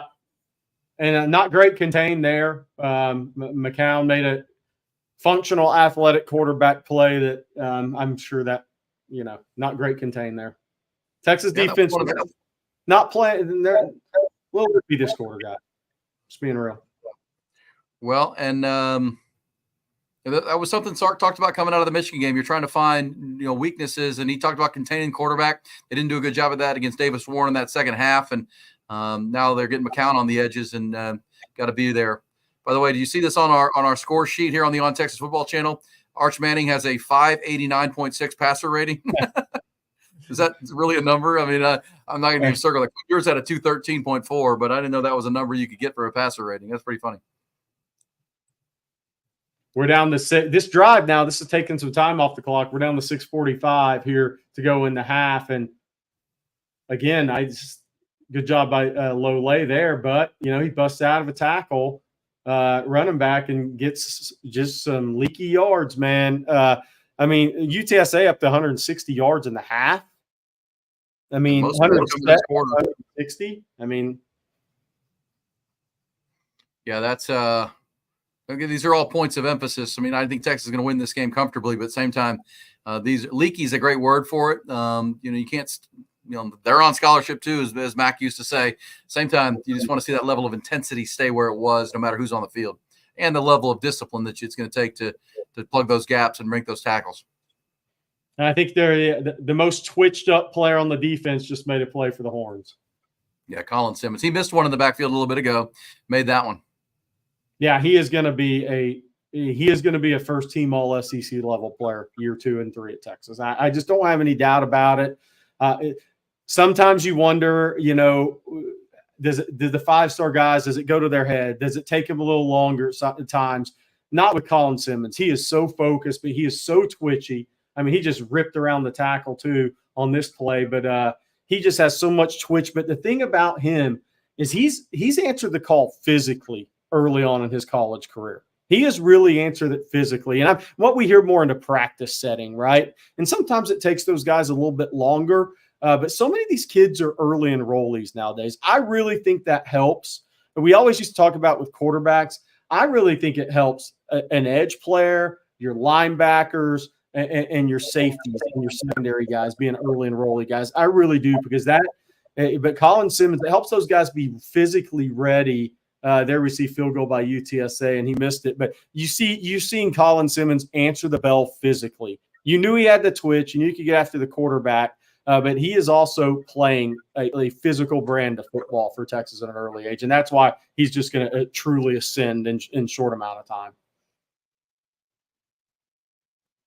I agree with you 100%. His BGO was unbelievable against Michigan last week. He ended up being one of the highest rated Pro Football Focus edge rushers for the week, certainly the highest rated freshman, and we're already seeing it here. Missed field goal, that wasn't even close. That was pretty dang ugly right there, the field goal attempt. So here comes Texas. Arch Manning, as we said, he's got a passer rating of almost 600 right now. He's 1 for 1 with a touchdown. He's also run for a 67-yard scamper for a score. Longhorns have extended the lead with their quarterback. And, that's going to be a lot of hype for this, but it does show you, the Longhorns have a very talented quarterback room. And if you do take an injury, you feel like you can win a lot of ball games with number 16 too. Yeah, and there's a little handoff to Jarrett Gibson, and Jarrett Gibson, another physical 8-9 yard run, a 9-yard run, what they're going to give him. But look at that. It's what's so interesting is that one Qunn touchdown, that Arch touchdown run, man, and they just did it again for a 5-yard loss, right? But what that really does is open up the run game, kind of the opposite direction run game there, which is what they ran. I think if he'd have handed it off, that would have been big gain for Jarrett Gibson on this play. I agree with you. He kept it. I think if he handed that off, that might have been a big play in the run game. Agreed. Yeah, they were ready for that one. Now, but you're right. If he keeps it or gives it to Jarrett Gibson, we got the Kelvin Banks out in front of him on the left side. I think Banks is back in. Is he not? Banks was back in on the last drive. Yes. So somebody sports talk, Jay, leg injury for Qunn. No, it looks like lower left abdominal area. Now they get Arch on a sack off the corner blitz or off the nickel spot, one of the two. And good coverage. I mean, that's all right. That passer rating will go down now for Qunn Ewers or Arch Manning, I should say. But either way, UTSA stiffing in a little bit there, playing their best brand of defense. They brought it that time, and that's one. Arch is in as you said, his first significant time. It's not just a mop-up thing. It's 28-7, same time it's second quarter.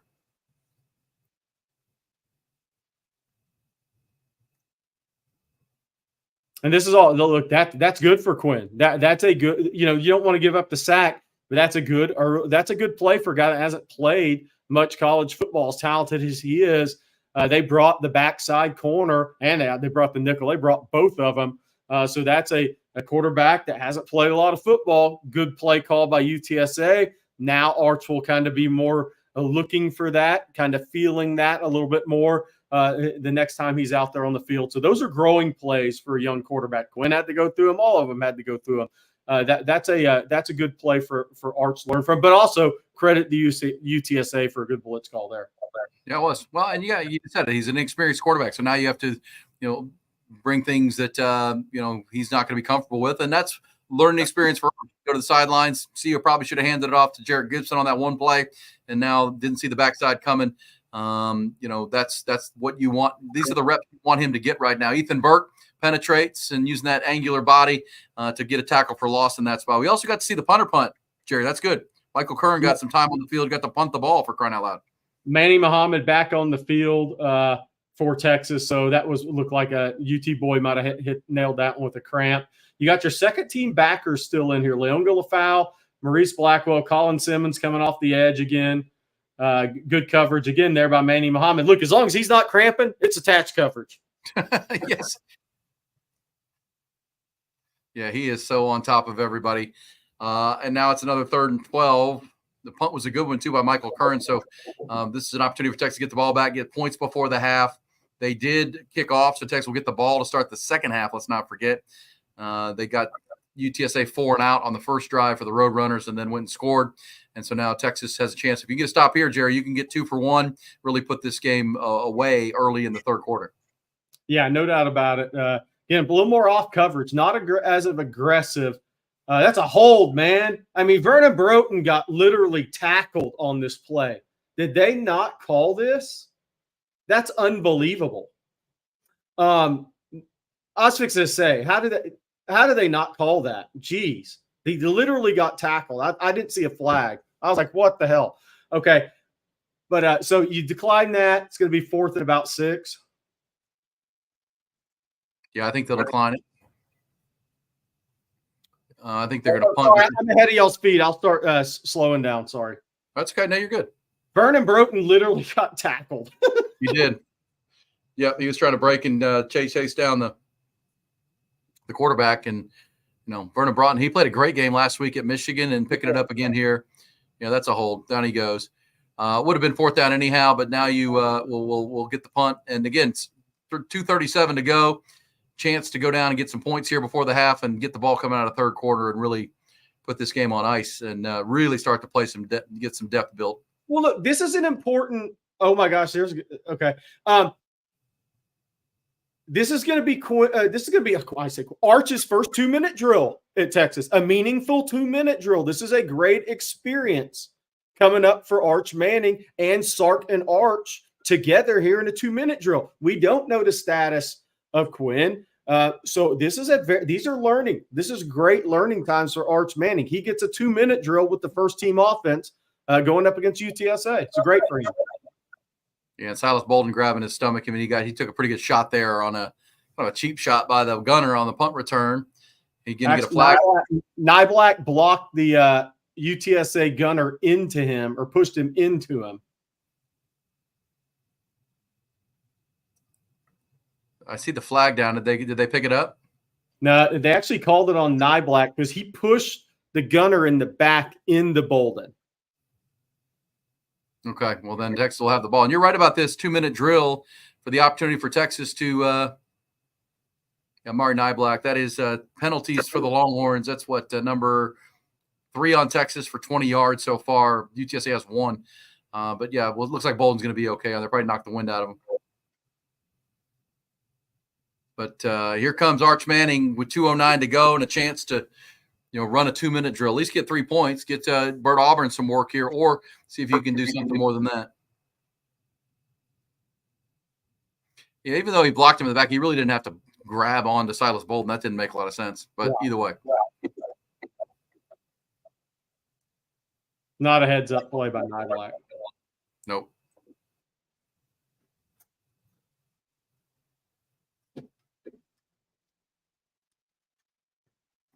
All right, 2:09 to go. Longhorns up 28-7 and a chance to really stretch this out with Arch Manning. But last time UTSA had the defense on the field, they did a great job. Forced a tackle for loss. And there's Qunn Ewers back in street clothes, Jerry. Yes, it is.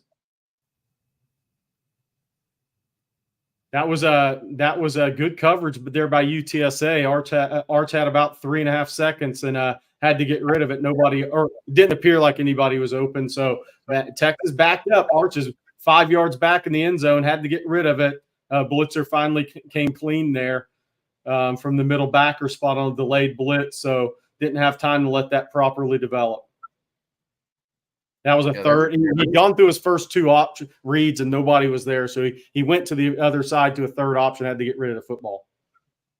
Yeah, this is where Sark's got to dial up some plays to give Arch some clearance here. But Texas does have some timeouts here to work with. And there's Jarrett Gibson getting some power yards. Yeah, he's going to get a first down, isn't he? Close to it. Yeah, it looks like it's going to be 3rd and about half a yard coming up. We're at the 155 mark of the first half. There you see Qunn out in street clothes.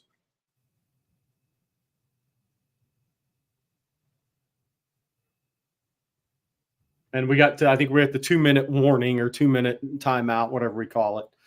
There, Joshua Reyna said Golden with the pancake. Absolutely. Jarrett Gibson, look, I jokingly say I've never seen a running back from the Sunshine State that isn't physical. Jarrett Gibson falls in line with that. For whatever reason, those are just all the guys I've covered in this business for all these years. These guys are physical running backs in that state. It's not like East Texas running back. Those guys just have a different level of physicality about them. And Jarrett Gibson definitely fits that bill. 100%. Yeah, that's one of the guys I think of me but a lot of people have singled out that, Jarrett Gibson, Ryan Wingo, Colin Simmons, if you continue to get those guys reps, significant reps in this month, these next 3 games, Jerry, they cannot just be, factors for you come the biggest games of the year. They can be X factors. They can be guys that Colin Simmons can change a game against Georgia or Oklahoma, right? Ryan Wingo can change a game. I mean, they got plenty of those guys, but the more you have, the more tougher you are to defend, tougher you are to move the ball on. That's to me, that's my goal my next 3 weeks. Get those 3 freshmen in particular, and now Arch Manning, significant reps so they're comfortable if you need them, and when you can use them in the biggest games of the year. Yeah, no doubt about it. And look, it's if you watched Oklahoma today, and obviously Texas has ULM Monroe and Mississippi State, and then an off week. But Oklahoma has serious offensive line issues. I mean, I know they've had injuries, but that was an ugly offensive line game again for them.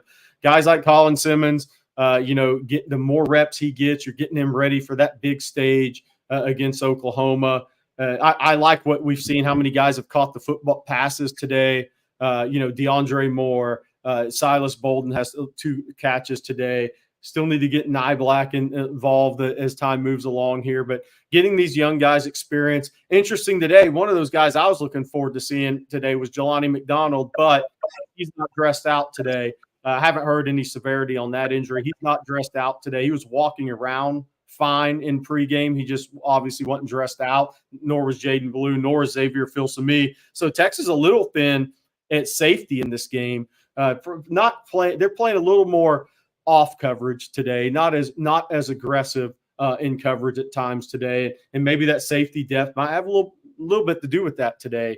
With 2 of your 6 guys out, obviously they want to keep Jahdae Barron at corner at this point.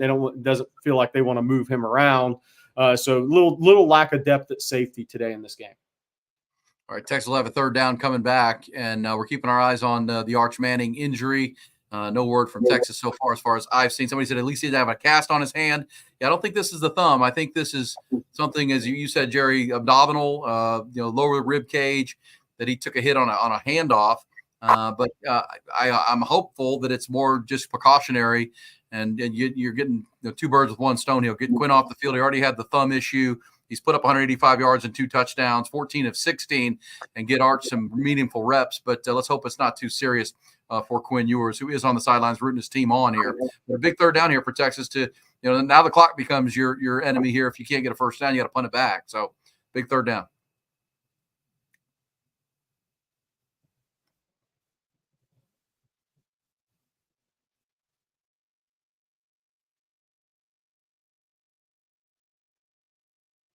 All right, that's going to be incomplete now, Jared. You got to punt the ball here. Oh, no, they gave him a 1st down on that Jared Gibbs run. My bad. They did.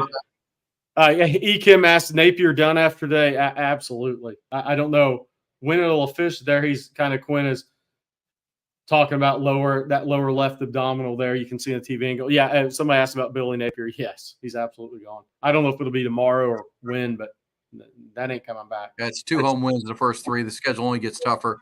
Any names you're hearing, Jerry, or any thoughts on who the top candidate's going to be for that job? I think it'll be a Jimmy Sexton client. He pretty much runs the SEC, right? I mean, look at who are his clients, and that's probably your starting point. Whether that's the Lane Kiffin, his name will be thrown out there. I'm not sure who Eli Drinkwitz's agent is, but if his agent is Jimmy Sexton, then his name will definitely be thrown out there. But Sexton kind of runs the SEC from the agent perspective, and I think you'll see a number of his guys that'll be listed for that job. All right, 1:20 to go here. We'll talk more about that coming up at halftime, but Texas needs to maneuver a 1st down if they're not going to punt the ball back. Here's Jared Gibson in the flat, has a chance, and did he get a face mask that time? Like there was a face mask on that play. Sark wants it. Sark wants it, and the UTSA player is chirping at him. Sark's almost chirping with the UTSA player.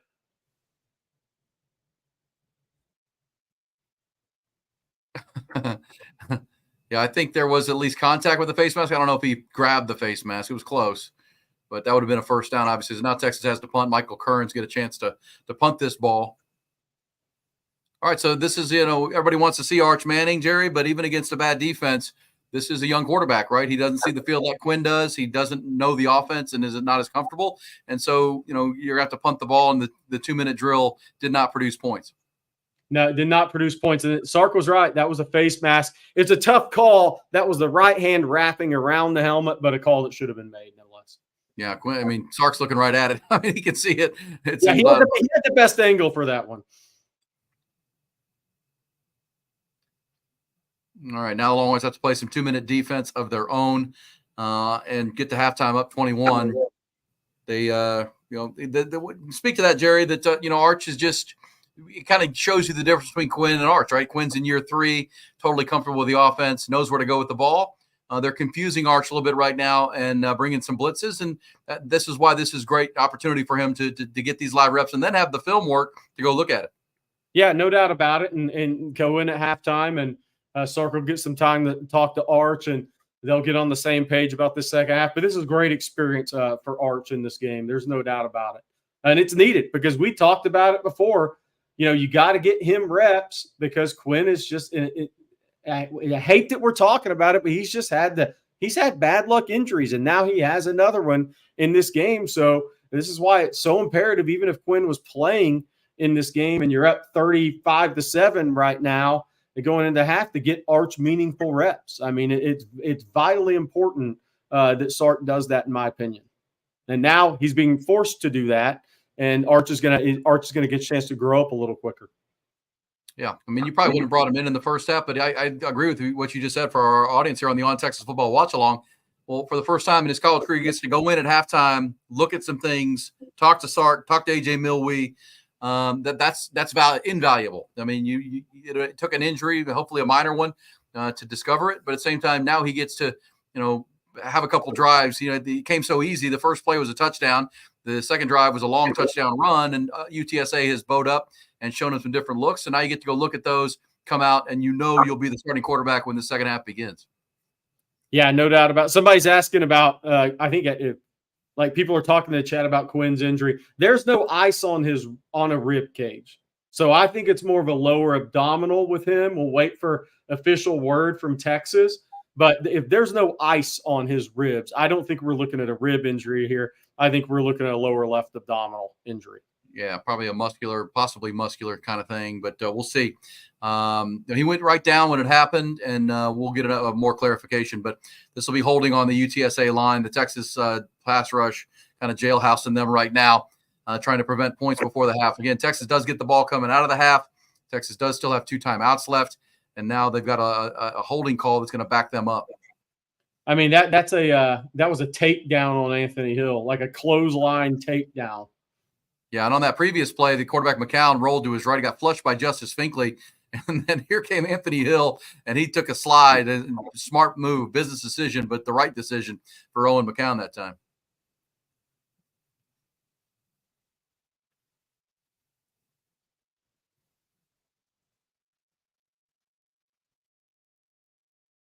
UTSA, I like what they're attempting to do. A lot of screen game. They realize they can't block Texas up front. And when Colin Simmons is in the game, he's getting back there so quick. What do you do against that guy? You throw screens off his backside. I like the plan that UTSA is trying to kind of put into play right here against the Texas defense, because they know they can't block them up front. So sometimes you let those guys get upfield and you throw screens right behind them. I think that's pretty smart offensive football attempts. They just don't really have the personnel to pull it off unless Texas busts. Agreed. All right, 28-7. This is 3rd and 16. Who called the timeout there? Texas did. So they're down to 1 timeout. They have another one here, which means they can get the ball back. I'm assuming, as we said earlier, Sark would like to see some points and see Arch in the 2-minute drill again, try to get something set up for a long field goal potentially, and have the ball coming out of the half. Again, all invaluable pieces of experience and reps for Arch Manning. Yeah, I'm really interested to see second half kind of what Sark's plan of attack here. Texas has, outside of Arch's run, I mean, Jarrett Gibson has 3 carries for 30 yards. I feel like they could run the ball with Jarrett Gibson. I don't see Sark wanting to hand this ball off a lot to Jarrett Gibson in this game. So I think that's going to be interesting to see what Sark's game plan is kind of here in the second half offensively. A good stop there for Texas on 3rd and 12, 4th and 6. Michael Tapp and Anthony Hill on the tackle there. All right, so 25 seconds to go. They take a timeout. They'll get the ball back with roughly, they just let it go to half here now? Yeah, they are. They're going to let it go. And so it'll be 28-7 at the half. Texas at 314 yards. UTSA 170. I mean, 170 yards.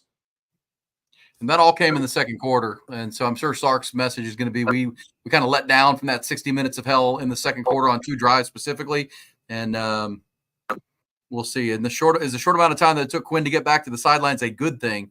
Yeah, probably. I think you said it right, Jerry. I mean, there's no ice. He looks fine. He's a good spirits. I mean, this just, who knows? But at the same time, you got Louisiana Monroe next week. He's walking fine. The thumb is also an issue too, but I'm sure we'll get a thought here from Texas here. But I don't, what the diagnosis is, nobody can tell. But it does look like I'll just say it doesn't look like serious, Jerry. Yeah, there's no sting, there's no ice, there's none of that. It's just him, dealing with something in his abdomen. Yeah. I think that's the case, right? I mean, so we'll see what they say coming out at the start of the second half on Qunn. But 2 seconds left. They put 5 seconds left back here on the clock. So force a punt here at least by UTSA, but they'll go for it because why would you punt it? 4th and 6 here, 5 seconds to go in the half.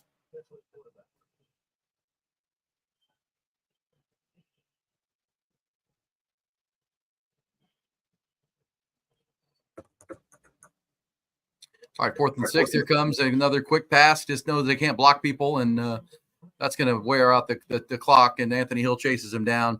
28-7. Jerry, just overall thoughts. Great first quarter. Injuries and Arch Manning getting time. And I thought they let down a little bit in this quarter, and UTSA made some adjustments. But so far, 21-point lead. You'll take that at a half.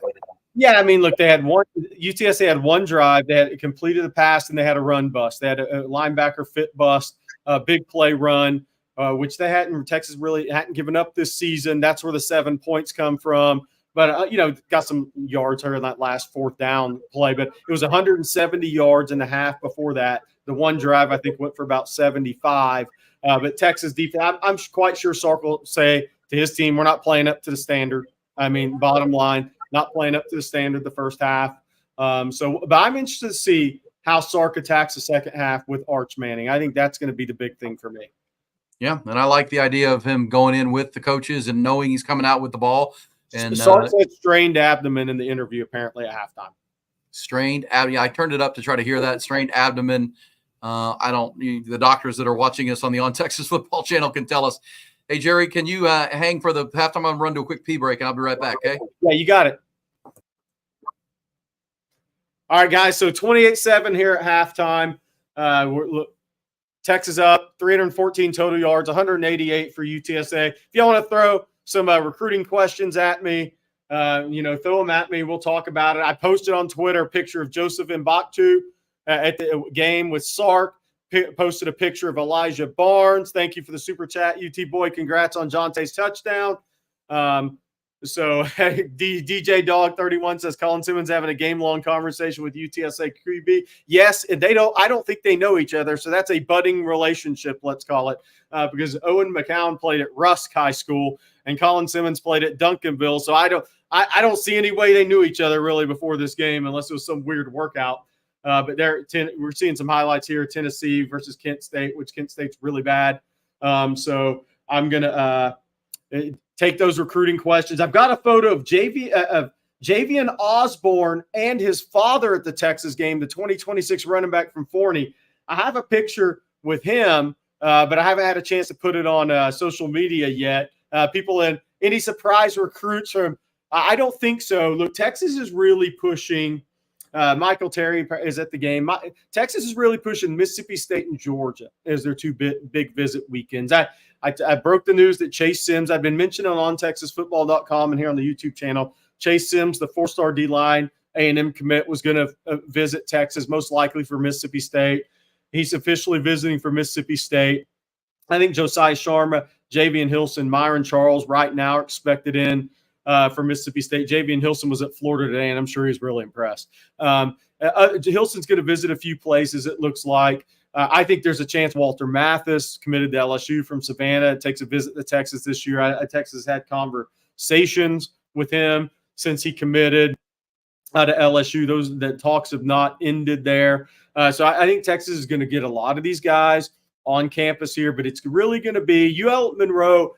Jonah Williams told me last night he's coming to that game, but his official visit is Georgia weekend. Because remember, Jonah didn't take an official visit. He made 4 officials in June, came to Texas in late July there.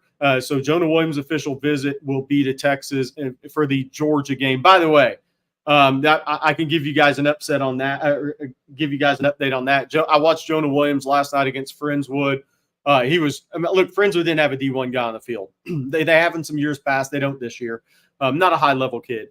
But Jonah Williams made a tremendous catch and run for 45-yard touchdown. He had a 6-yard touchdown run out of a Wildcat. He had an interception playing center field, which is a ball thrown up for grabs, and a lot of blitz pressure there. But what impressed me about Jonah last night was how physical he was. He was a more physical player playing the alley than he was as a junior. And I don't think that's really a surprise necessarily, but even Jonah has taken his physicality to another level this year.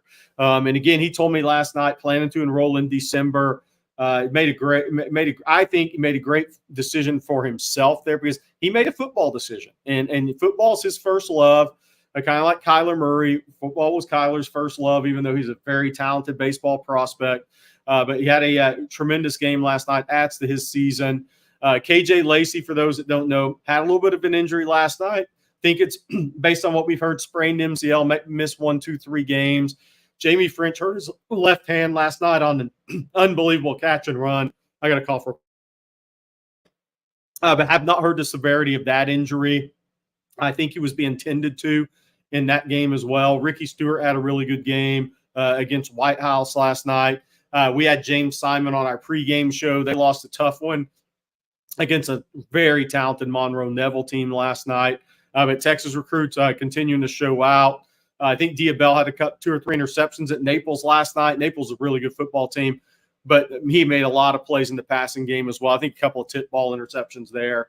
But Diabell continues to play at a high level. So again, Emmanuel Villafranco, is Texas in contact with DK Moreno? D tackles committed to LSU. Yeah, DeCorey and I just don't see anything happening there. If something changes, it would be late. D tackles committed to LSU. Texas still talks to Zion Williams about every day. I just don't know if anything will materialize there. Walter Mathis is the one that I think I'm not saying Zion couldn't take a visit to Texas this year, but I think that's a long shot. Walter Mathis, if he shows up on campus this year, I think that could get interesting with Walter Mathis. I'll say that, and we'll see. The visit's got to happen for that to take place. Kim, he's asked this 3 times, so I want to answer this one. How do you see Texas going after those 2026 5-star receiver and athlete in South Florida? I do think Texas may make a run, and I just don't know if it's going to be successful at Russell, the kid out of Miami Northwestern, who's a stud. Has a lot of Miami connections in that family, mom, and I think family tree. But he's extremely talented. It won't. I've heard that Texas may try to make a run there, but that's different sandbox now. I mean, Texas has done very well in the Jacksonville area now with Jamie French and Orlando, I-4 corridor, Diabell and American Heritage Broward County. But you get down into Dade and Northwestern, those are some schools that Texas hasn't recruited a lot before. So we'll see what happens. But I think Bobby Burton joining us. Bobby, did you survive the busted linebacker fit and run? Barely. David Bendo overreacted on that one, gave up a big play. There's a couple different things that are going on right now that are interesting outside of all the injuries that seem to be piling up. Trey Weisner even seems to be bugged by a little ankle injury that he tweaked apparently in the first quarter. He doesn't seem as explosive as he has previously. He doesn't. And I think that's part of it. I think Qunn Ewers, obviously, Sark saying it's a strained abdomen. Definitely it's put Texas on notice a little bit that they can't go into this and take anything for granted. They got to play it straight. That being said, they've had some nice moments in this game with Qunn Ewers pass. Basically, first 8 plays of the game were all pass plays. They end up in the end zone on a terrific throw to Isaiah Bond that Ewers nicks his finger on, and then or thumb. They come back, and then he throws a really bad. I don't think you'll ever see Qunn throw a worse pass than he did on that interception. But they've had some nice moments. The pass play from second touchdown play to Jonte Cook, and then the arch touchdown to DeAndre Moore, followed up by the big long run. They've had some nice plays, but I tell you what, it hasn't been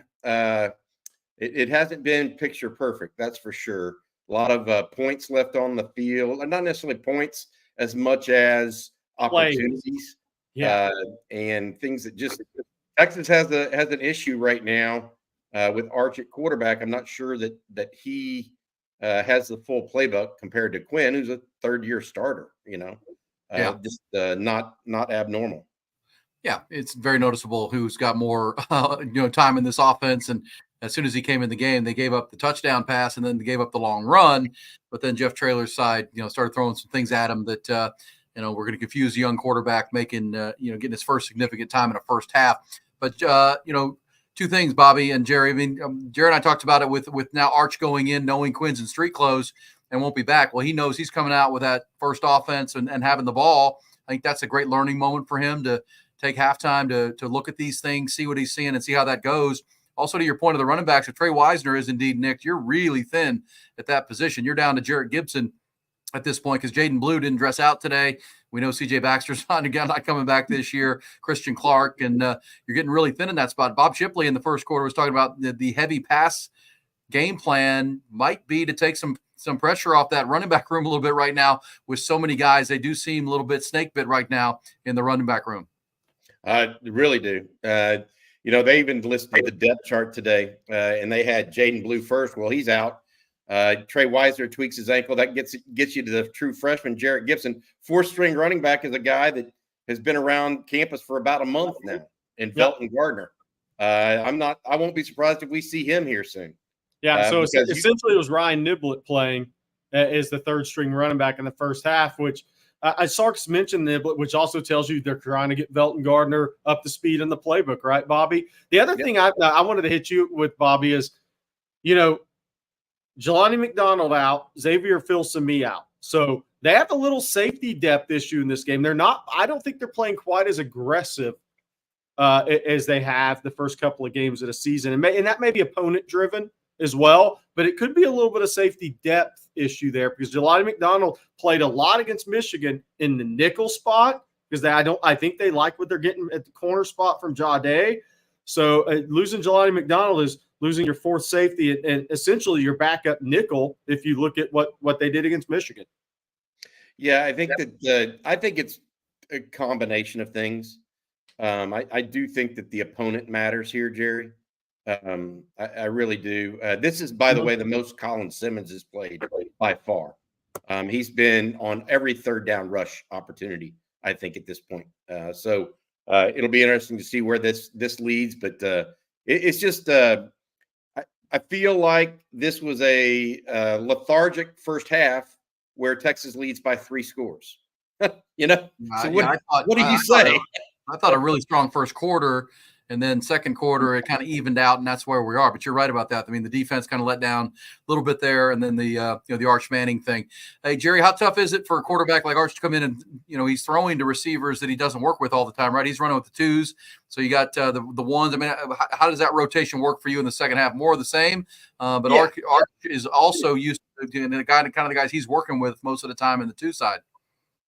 Yeah, no, I think. Look, I think the main thing for Arch is I thought that was great. It's not good because Texas had to punt the football. I thought it was really good for an inexperienced quarterback that they got to him on a backside corner blitz, right? I think that's a good thing. Getting to try to work in the 2-minute drill. Those are good things for Arch. I'm very interested to see how Sark calls the second half. Now, the other thing I noticed was,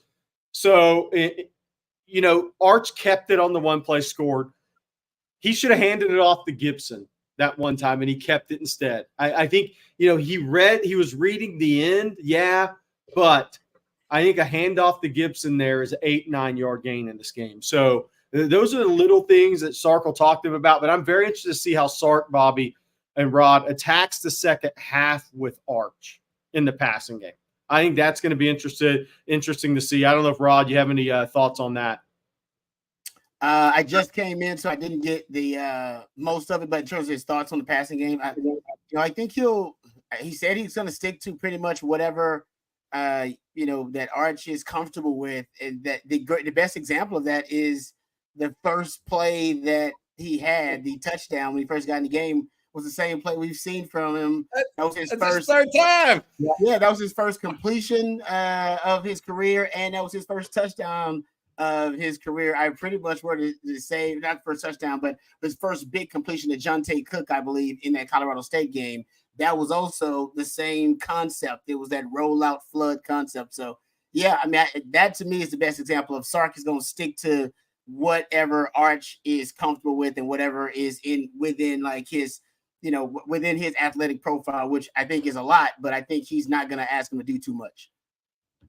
Agreed. I got to say this. I think that I could be wrong, Rod and Jerry, but I get the feeling right now that Texas is going to have to limit the playbook a little bit and try to get out of here, score a couple touchdowns. Don't do too much, but they need to get running the ball a little bit. Texas has run the ball somewhat successfully when they run it, but not efficiently. If that makes sense, the 67-yard run by Arch, if you take that off the board right now, you're really looking at about 3 yards on average. Now, Jarrett Gibson is a little bit different. He's averaging more like 7 yards a carry. So I think Texas needs to get heavy in the second half and try to run right at UTSA. Take the ball out of Arch's hands a little bit. Let him get used to it. Figure out on 3rd and short what he needs to do so he actually gets some stuff. But I don't think he needs to go out there and try to sling it around 20 times in the second half. Just a guy in the chat, Quentin. Why would I be scared? I'm talking about a football game. Move on from that BS. That's just ridiculous. We're talking about a football game. What do I have to be scared about? What do you mean? What does it even mean? Who knows? It's ridiculous. Yeah. Hey, guys, Jerry, any of y'all, any fear of, I know you want to run the ball, get heavy. I don't disagree with that. But with the injuries piling up at running back, I mean, this is kind of a catch-22 for Sark here. You want to be careful here now with Jaden Blue not in the game. And you guys mentioned Trey Wisner. He's only at, 6 carries for 20 yards, only 3.3 yards a carry. Doesn't look like himself. Is it a heavy diet of Jarrett Gibson, Ryan Niblett, and maybe the kid Felton Gardner? Well, I think the interesting. I want to ask Rod and Bobby this. I don't know if they want to hand it to Jarrett Gibson 20 times in a football game. I just don't think they want to do that right now. I think they have to keep him healthy. I mean, he's a young running back in college football. I mean, I don't know if they want to hand him the ball 20 times in a game right now. So I think that can limit your running game a little bit naturally with Blue out, because I think that's a decision that Sark obviously is making here, because he could hand the ball off to him 7 times in a row and run for 50 yards against UTSA if he wanted to. I just don't think he wants to do that right now. I think you may be right. I mean, they're in a pickle at running back, because if they do overrunning and overuse him, he gets dinged. I mean, where are they going to go to next week? Hey, by the way, there's actually a big injury. This has been a rough day for injuries, guys. Tate Ratledge, arguably Georgia's best offensive lineman, was just carted off in the Kentucky game. Oh, wow. Yeah. Wow. Now, that's for first-team All-American. Yeah, he is. These are Kelvin Banks, but he's on the interior. Carted off. I did not see the injury. Britt Rasco said that. Britt, what did you see the injury on that? He's the one that put that in the chat, but that's a huge injury. That's a first-team All-American player. Yeah, and that's that's what we talked about coming into this week, Rod, that Texas does have 3 winnable games here ahead of their biggest games, whereas Georgia's playing a game at Kentucky tonight, which they're not very good offensively, but they're physical with Mark Stoops, and then they've got Alabama still. But Texas has a chance to develop depth and try to keep some of the top of the depth chart guys off their feet a little bit. But that's a luxury Georgia doesn't have right now. They're saying it was knee and ankle for Tate Ratledge. Wow. That's a card off injury. I mean, he's done for the year, obviously. Yeah. I mean, you see how important depth is. I mean, it's happening. Obviously, nothing that significant, hopefully, for any of the Longhorn guys. Doesn't seem that way. But, I mean, you've had, 4 guys get nicked up, dinged up in this game already that are probably 4 of your top 10 players. Qunn Ewers, Kelvin Banks, Malik Muhammad. But I guess Jaden Blue didn't play. So, basically, right now, the talent gap that you had against UTSA is just not as wide as it once was, because your top 10 players are unavailable.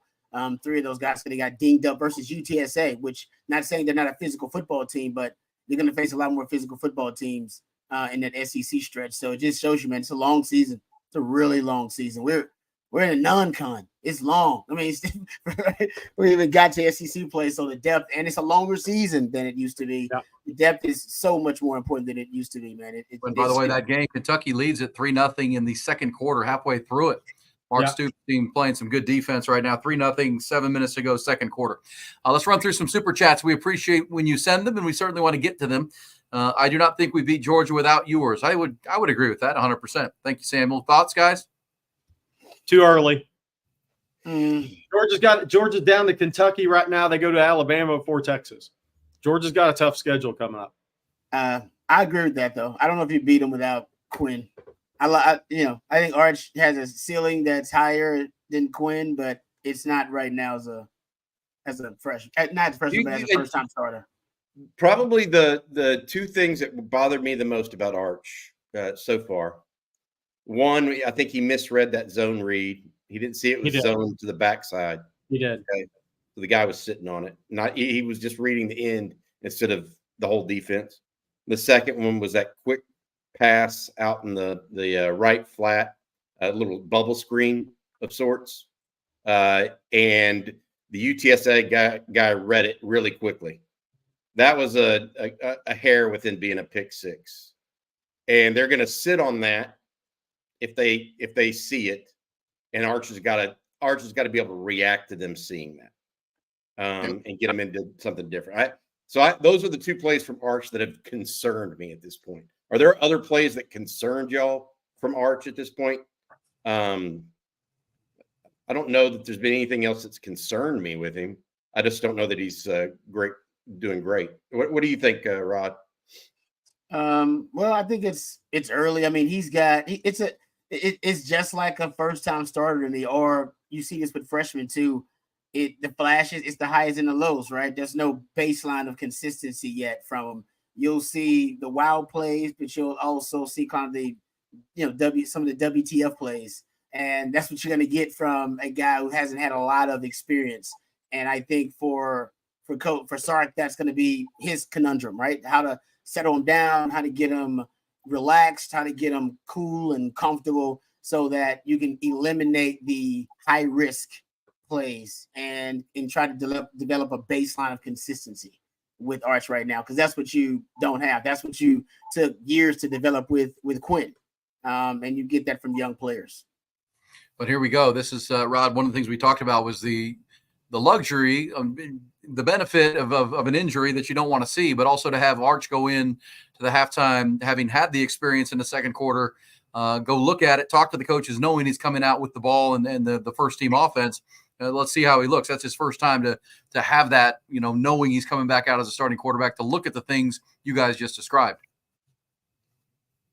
Yeah, I think they'll lean on the running game early just to get them comfortable. All right, guys, I got to go. Y'all be good. Have a good one. All right, thanks, Bobby. Yeah, you see, I think they're going to lean on the run game early to get them comfortable. And now Jarrett Gibson is limping off. Oh boy, that's you got to be kidding me. Holy man, that's unfortunate, man. I don't know what you do if you're going to lean on the running game. You don't have running backs. I can lean on the running game with no running back. Yeah, cluster injuries never good in football at one position, and they're having them right now. Running back Ryan Niblett now in the game, and there's a ball up in the air that is the end. That's an incomplete pass. Yeah, he threw it. He passed. That was a pass. Yeah, see, you just don't. You're the talent advantage that you had that was so significant against UTSA. Remember that Coach Traylor kept talking about? It's not as significant as it once was when you don't have your guys who are going to get drafted, Kelvin Banks and Quinn Ewers, and well, and just like that, just like you saw there, Rod, these guys are going to sit on quick passes. They're going to sit on quick routes, knowing Arch Manning doesn't have the full playbook in his experience chest here, and they're going to try to simplify this game a little bit. The other thing Rod, we're going to see, that's a dart there, Matthew Golden. The other thing you're going to see is who's your pass protector at running back. They just went empty there. I think Sark's going to have to go a lot more empty in this game. Yeah, I love empty. It's who's your pass protector at running back? I mean, it's not Ryan Niblett. I mean, it's not. They don't trust Jarrett Gibson there yet. Trey Weiss is their most dependable pass blocker as a running back. Jarrett Gibson back into the game. I think he just got a little knocked the knee with somebody. Charlie Horse, something like that. But there's number 3. Yeah, they're going to key on him now, knowing he's going to see a lot of action here. But Arch Manning go ahead. Jerry, to your point about empty, though, the sack rates actually drop out of empty formation. They're lower out of empty formation. Ball comes out quickly. Yep. No time to get there. Yeah, that empty for a guy like Arch, it might be a great formation just because it's like playing point guard like he did in basketball, right? Just, find open guys, find mismatches. No, there's your speed. Ooh, there it is. That's the advantage. Gone. See ya. Wow. Boy, that was shades of Xavier Worthy against Wyoming last year, right? In this same game, coming off the Alabama game, they play Wyoming and quick strike and just, what is that, 10-3, 100-yard dash speed right there, Jerry? Yeah, it looked like it. That looked like a 4.35 in the combine, Rod, at least. I mean, guys, but that's your running game now. Yep. That's your running game. I mean, think about it. It's a long handoff. That's all that was. You don't trust Arch throwing vertical routes down the field and he doesn't have the full complement of the playbook. That's your running game. And Rod, they're playing a lot of too high too, aren't they? They're playing a lot of too deep. That's another team that's respecting Texas vertical speed, right? Well, even coming into this, even last year, UTSA played as much too deep safety as any team in the group of 6. They love, that's kind of their go-to. That's the go-to. Defensive shell. But no, to me, that's the running game. That's also how you get Arch in the groove. Wow, that you remember that play against Wyoming last year, guys, when Xavier Worthy took a little quick pass like that, took it to the house, and I think it was the Wyoming coach that I think it's the fastest he ever saw somebody run on a football field. He was right because then he broke the record at the combine. But Isaiah Bond not too far behind our man X-Man. That was big time. Still have the talent gap, guys. That was a text. One Source Gas of Austin brought you halftime and into our third quarter. Appreciate it, buddy Richard and his team at One Source Gas. If you have compressed gas needs up and down I-35 in Central Texas and down in San Antonio, they are your call. If you have a bar, restaurant, hospitality, veterinary, medical, One Source Gas, your compressed gas leader. All gases, CO2, of course, for your beer taps, for all of your hospitality needs. Propane, any type of gas, nitrogen, they've got it for you. 214-8484. That's 214-8484. They're local. They're 13 years in the community. They're the best. One Source Gas of Austin. Online at onesourcegasatx.com.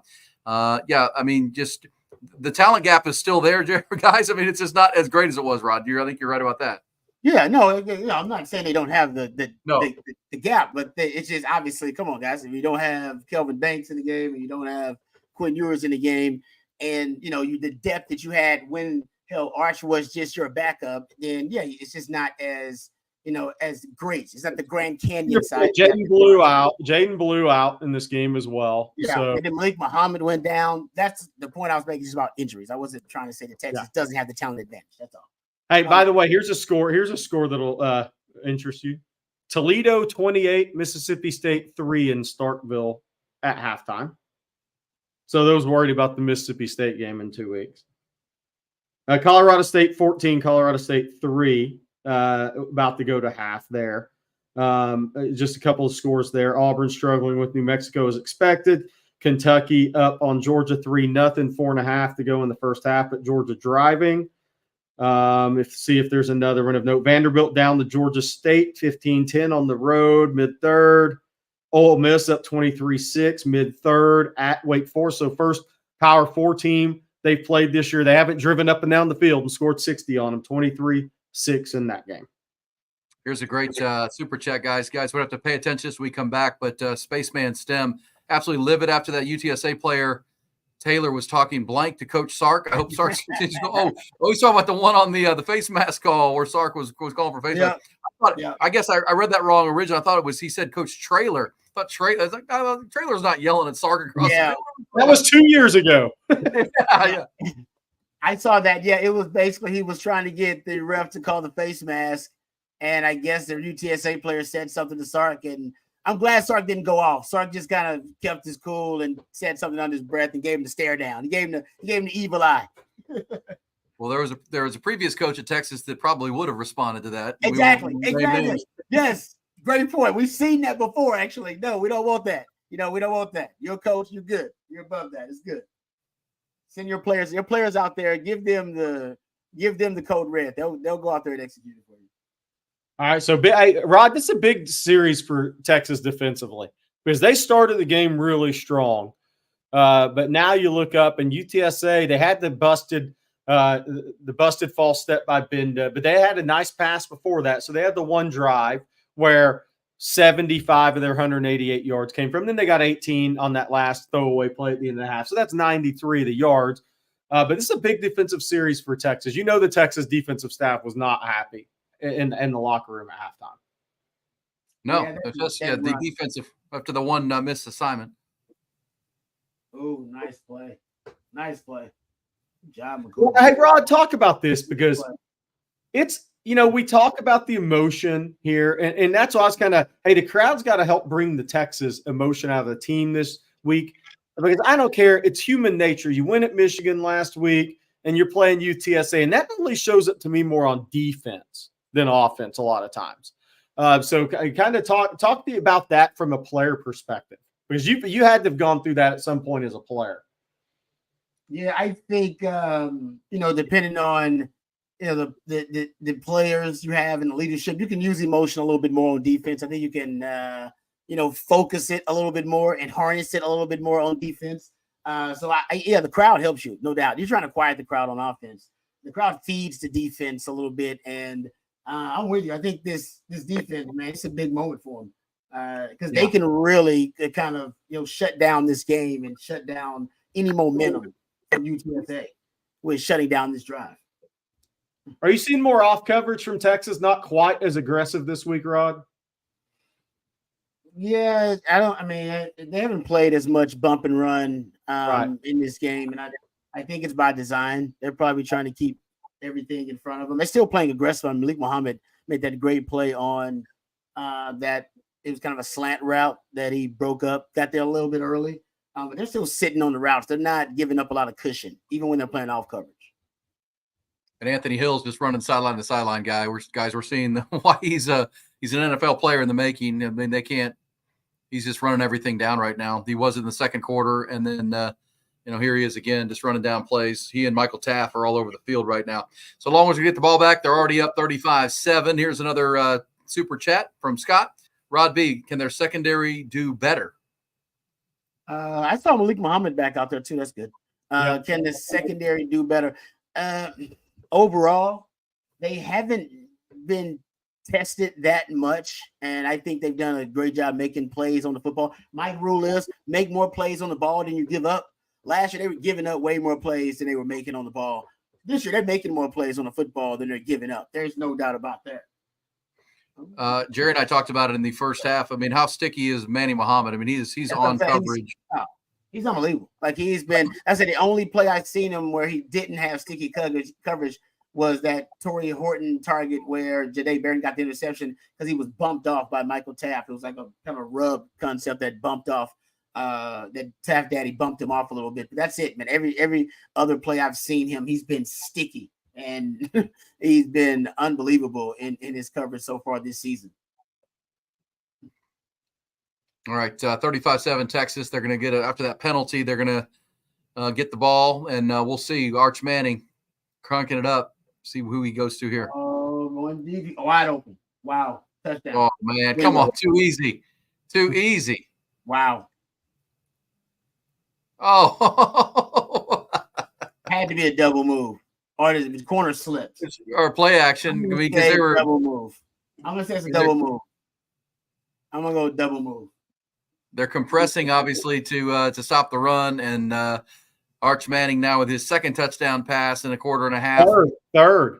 Third. Well, he ran for one. Oh yeah, third. You're right. Sorry, third. They have 5 for the game, and he ran for another. So he's had 4 in this game in a quarter and a half.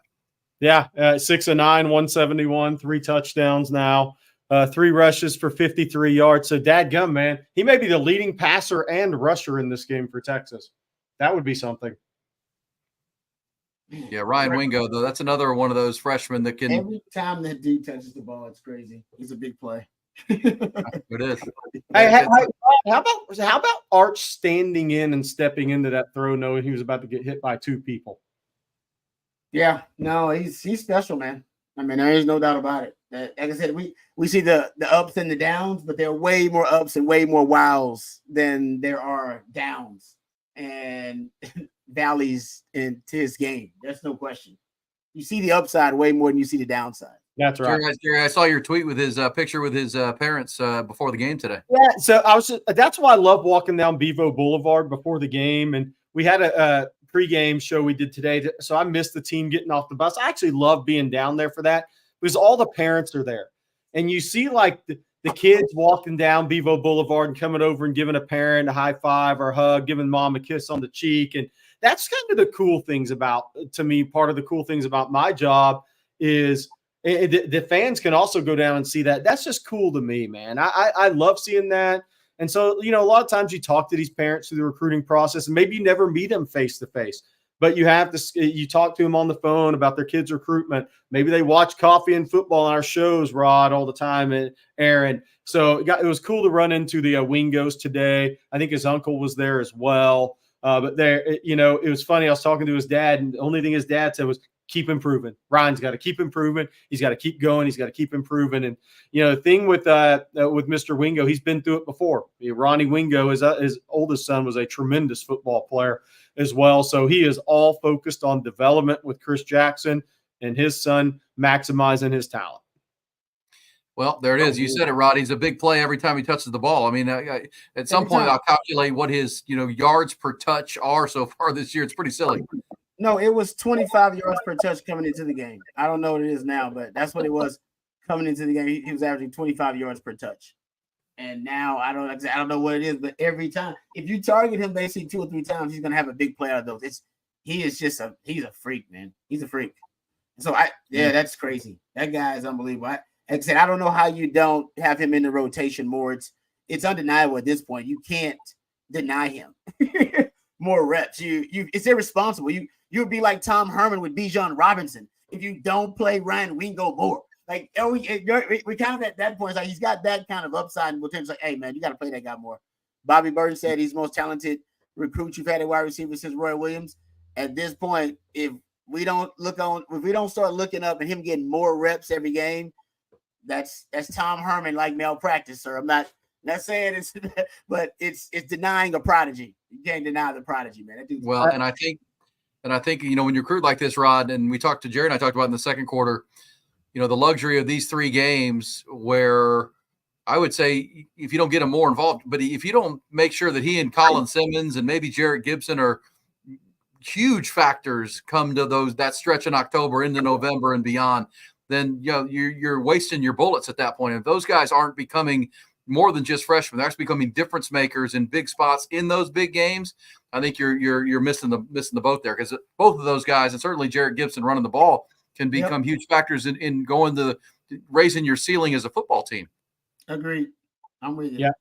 Hey, by the way, for those, and I know a lot of people in the chat are watching all the college football games like we all do, we're really lucky. There are 3, I think, pretty special. I don't want to say all the way special, pretty special freshman receivers.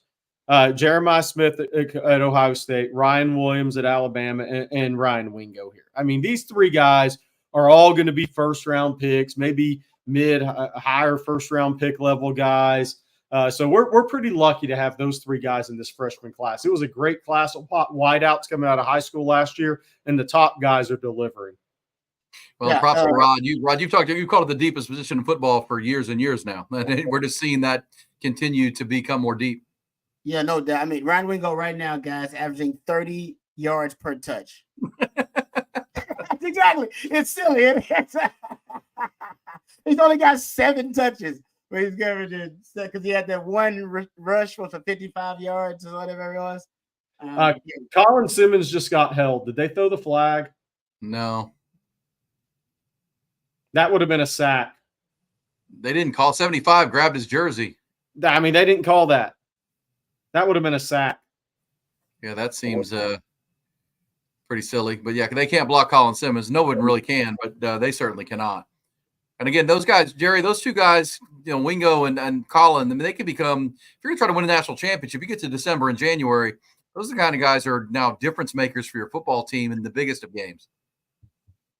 Yeah, no, there's no doubt about it. I mean, who are your playmakers? Bobby always mentions it. Rod mentions it. We talk about it. Who are your playmakers? Colin Simmons can be a playmaker for this Texas defense against the best talent, because his first 2 steps are lethal off the edge. There's twitched and there's super twitched, and Colin Simmons is super twitched. Amen to that, bro. Yeah, and as Rod just told you, Ryan Wingo's a 30-yard play every time it touches his hands, so that can change a game. And by the way, Georgia and Kentucky 3-3 in the game right now, 43 seconds to go, approaching halftime. 3-3 is the score. A week after Kentucky gets run off the field against South Carolina. I mean, it's a little bit of unpredictability in this game. Definitely a game of emotion. Georgia didn't come in locked in all the way on that game, even though it was a road game, because they've handled Kentucky.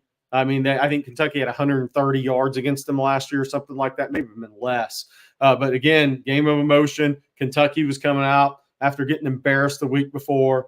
We'll see what happens in the second half. Does Georgia's offensive line take over? Obviously, Tate Ratledge carted off in this game. Did an ankle.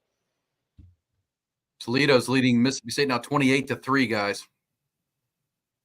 Wow. So we got third team, essentially defensive tackles in Alex January, Tia Savea. They started this drive with Bill Norton and Jermaine Lole. So second team guys, now you're the third team guys. They're playing a lot of the guys. They're playing a lot of reps, and they're playing a lot of depth here. Lole, Bill Norton back in the game. This is a game where you see the most snaps that Alex January's got at Texas probably. So some of those younger guys are going to get the play a lot like Alex January, but you would like to do it without giving up 350 yards and 21 points to UTSA. Yeah, 236 right now, 7 points, really came on one play. But they're moving the ball here against the backups. I mean, realistically, this is the best drive they've had because you had the bust at the linebacker position on the misfit on the long run. This is actually UTSA's best offensive possession of the game, in my opinion. Well, and Rod, this is big because they still have their first team offense in, and so your third team defense. These are great reps for them to get this on film and go work on it when they come in next week. Yeah, you got your sack too there. Yeah, there you go. There he is. There he is. That's that dude you were talking about. That's that BGO you were talking about. Rod, look at the left tackle. Did he even move before call? I mean, no chance. Man, look at that. Watch him coming off there. Oh, he's twitchy. He said, "Oh, look at him dip the shoulder. He's twitchy, and he can get little. He can get small, so the guy can't get a surface to put his hands on. That's natural pass rushing right there, guys. Love it." All I gotta say is, if he stays healthy, he's going to make $250 million playing this sport because he's going to get quarterback a lot in the NFL. He could threaten double-digit sacks this year, guys. Yeah, he's got two now, and he's got a plenty have to go here in this game. He really could. He could threaten double-digit sacks this year. I can see it. UTSA called a timeout, and he made the field goal. So they called the timeout. Oh man, that's the kind of day they're having. They're like, "Son of a." Oh man, they iced themselves. Trailer boy to get his cover. Well, you guys, and I know Jerry. We talked about it when he was coming out and where he was going to go before he picked Texas. In the Metroplex, he's seen as maybe the best pass rusher to come out of the Metroplex. And we're talking about guys like Von Miller and Myles Garrett and a lot of great pass rushers coming out at DFW, and he had more sacks than any of those guys. Yeah, he was hurt a little bit his junior year. He had a legitimate high ankle sprain.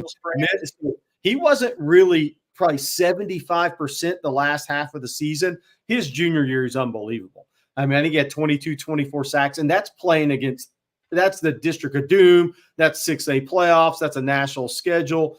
I mean, he's as good as this state's put out as a pass rusher for me in my years doing this. And that's a mouthful, Rod Babers. There's a lot of dudes. I mean, Von Miller. To be fair, Von Miller in high school wasn't. I saw him in high school. Von Miller in high school wasn't the Von Miller people have watched in the NFL. He didn't have the high school career Colin Simmons did. Von Miller maximized his talent in a gold jacket type of way, but he didn't absolutely dominate DFW in high school. He became that player later. Wow. All right, so Arch Manning's got 4 touchdowns tonight, 3 passing, sacked once. Texas can get the ball back. And, this how many injuries you see getting out physical. I don't know about – I mean, it's 42-7. They're not getting out physical, but they're also – sometimes there's bad luck, and they're having bad luck guys at running back. The Qunn injury was, on a touchdown pass, he gets his thumb bent back, and then he, whatever happened to the abdomen. I mean, that's a weird injury itself. That's not about a physical thing. But it's just, injuries happen, Rod. You say it all the time. It's just, that's the way the game works. It really does. And like I said, Malik Muhammad's already back. I saw Kelvin Banks on the sideline with his helmet on. So usually guy on the sideline with his helmet on usually is always a really good sign too, walking around. The Qunn thing is unfortunate. I mean, the thing, guys, I hate to say it, but how many times did we say it?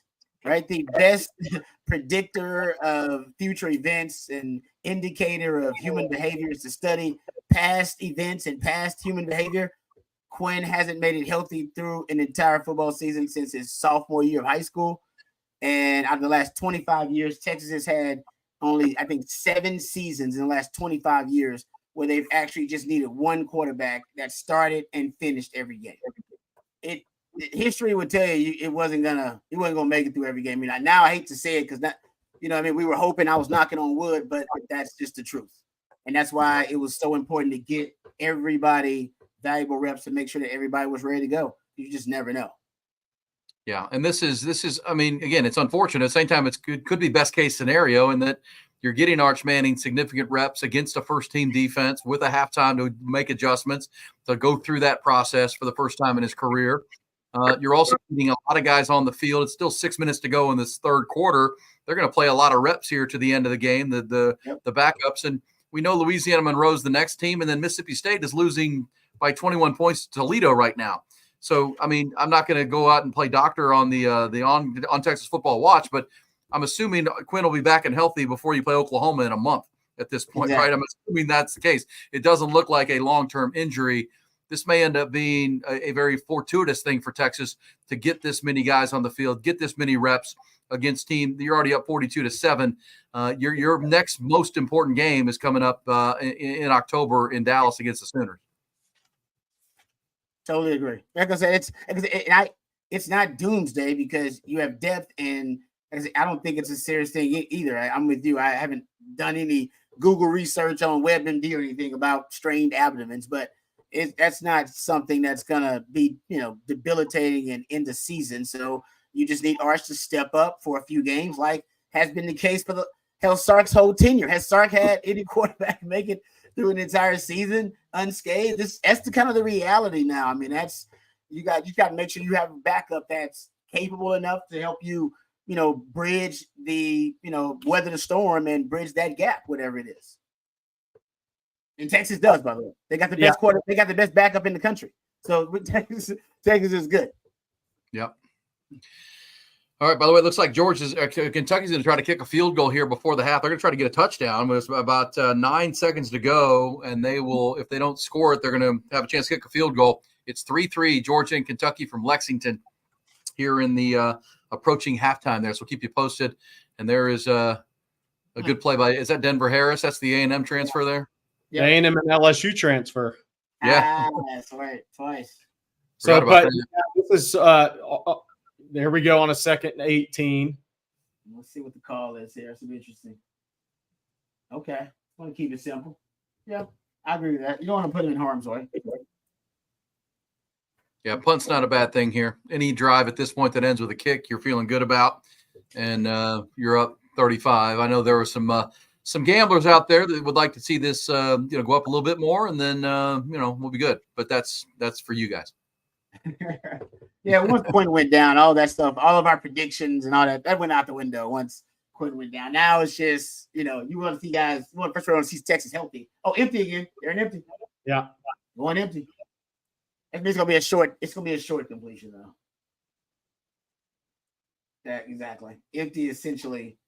You can extend the running game that way too. Right on, Rod. So quick one to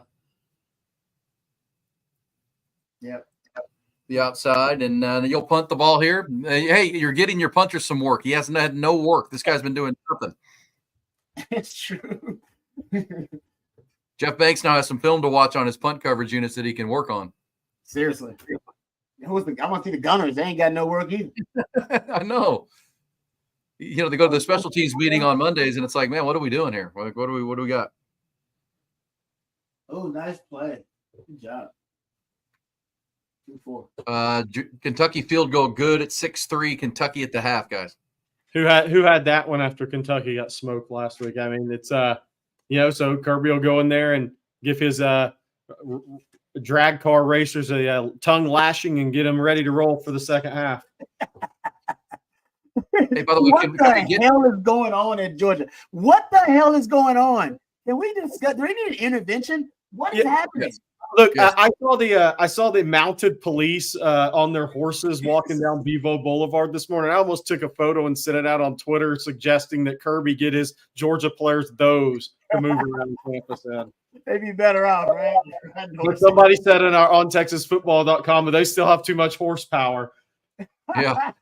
Well, They're certainly a problem. Can we take? I mean, if you're a parent, you're taking the cars away at this point, and you're making them take Uber and Lyft. Can you get an NIL deal with Uber? That shouldn't be too hard. Come on, They need it. Seems like a pretty simple solution right there. It's wild.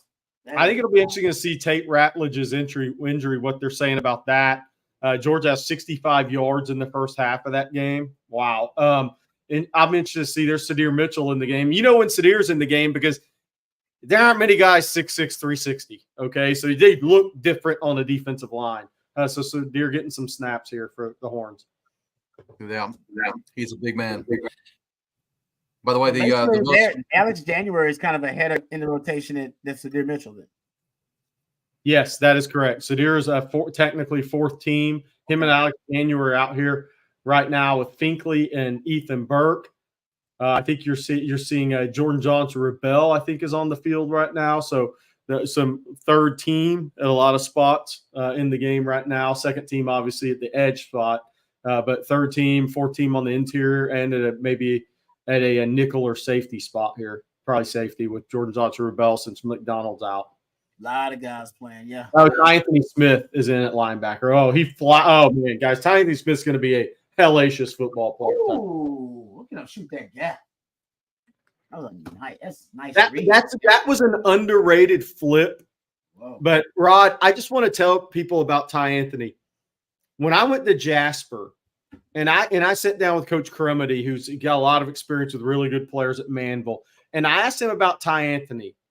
And I said, what are your thoughts on Ty Anthony? I said, I know he's 6'1.5", and he's got super long arms, 79-inch wingspan, and I know his frame will take him to 230 one day. But tell me about Ty Anthony, what you like about him. What he said, Rod, football intelligence. That's what we like to hear. So if you're a great athlete and you have a great frame, but you have football intelligence where you can wildcat quarterback, receiver, safety, play off the edge, middle linebacker, running back, line him up at wide out. He can do all those things. And then it's just that guy has football intelligence, so he's going to learn. And I think he's proven he's learning fast, but he's also shot out of a cannon. I love that. Yep, football IQ. Sark is recruiting it now. Yep. Yeah, he is. He's looking for it for sure. Talked about that in the first half, Jerry, with Jade Barron and Andrew Makuba, and now Ty Anthony Smith. And weren't both the linebackers that were in the play in the game right there, Anthony Hill and Ty Anthony Smith, Aggie flips, right? Yes, they were Aggie commitments that flipped. That was a big flip. Again, that Ty Anthony Smith was a big flip because Texas only had one linebacker in that class, and they were only going to take one. It was going to be Ty Anthony Smith. They went after Justin Williams, which wasn't happening. He was locked into Georgia. So when Jimbo got fired, that opened Texas up to get Ty Anthony Smith. That's a big flip because not only is he going to be a great player for Texas, I do believe that. Not great. I don't want to say great. Very, very good. But he would have been playing a lot for A&M on that team this year. So that's a big flip. Anthony Hill too, but Longhorns getting a lot of young guys in the game right now. There's Jarrett Gibson continuing to be the leading carrier for Texas as far as carries. He's up to 10 now, averaging 5.5 yards a carry. Arch Manning has led 4 touchdown drives. He's coming in for Qunn Ewers back in the middle of the second quarter. And there's your freshman phone. phone. Ball's out. Well, get them now. Get them out of your system now. These are the growing pains, though, right? For a young running, he looks great. He looks fantastic. And that's just one of the little things, that ball security. And start talk even in training camp, right? We talked about that with the young running back. So that's a growing pain thing. It's all right. 42, you good? But that's just, and you said you need to do it now. because I don't need to do it versus Georgia. So we can get in that film room and we can hammer it home. Ball security, ball. That's a nice play with that D lineman though. He got his hand right on the tip of that foot, but that was good. That was a good play. Hey, Jarek's lucky his knee's okay on that play, guys. Look at the replay of that. Yeah, he got a bent funny as he was trying to hold on to the football. Oh, you're right about that. For the football, he got very lucky. He did. Ooh, that looked ugly. You're right. He walked off, right? He walked off safely. Yeah, I think he'll be a little sore, but yeah, he looked okay. This might be time to start thinking about Felton Gardner and Velton Gardner and Brian Niblett, and let's go. Yeah, I agree. That was too close to being a bad turn of events right there. I don't know who pissed off Ty Anthony Smith this morning, but I like it. That's right. I don't know if his girlfriend didn't call him today, but I like it. Whatever's happening, let's keep it up. He shoots gaps, man. I love it. Yeah, Sark talks about that. When you see it, trust your training and get the ball. And he's wearing that 26, so it almost looks like a safety out there doing it because he's moving stuff. I thought it was, and I was like, oh no, that's Ty Anthony. Yeah, it plays mind games. And you're like, is that got a safety down? Linebacker down? What's going on?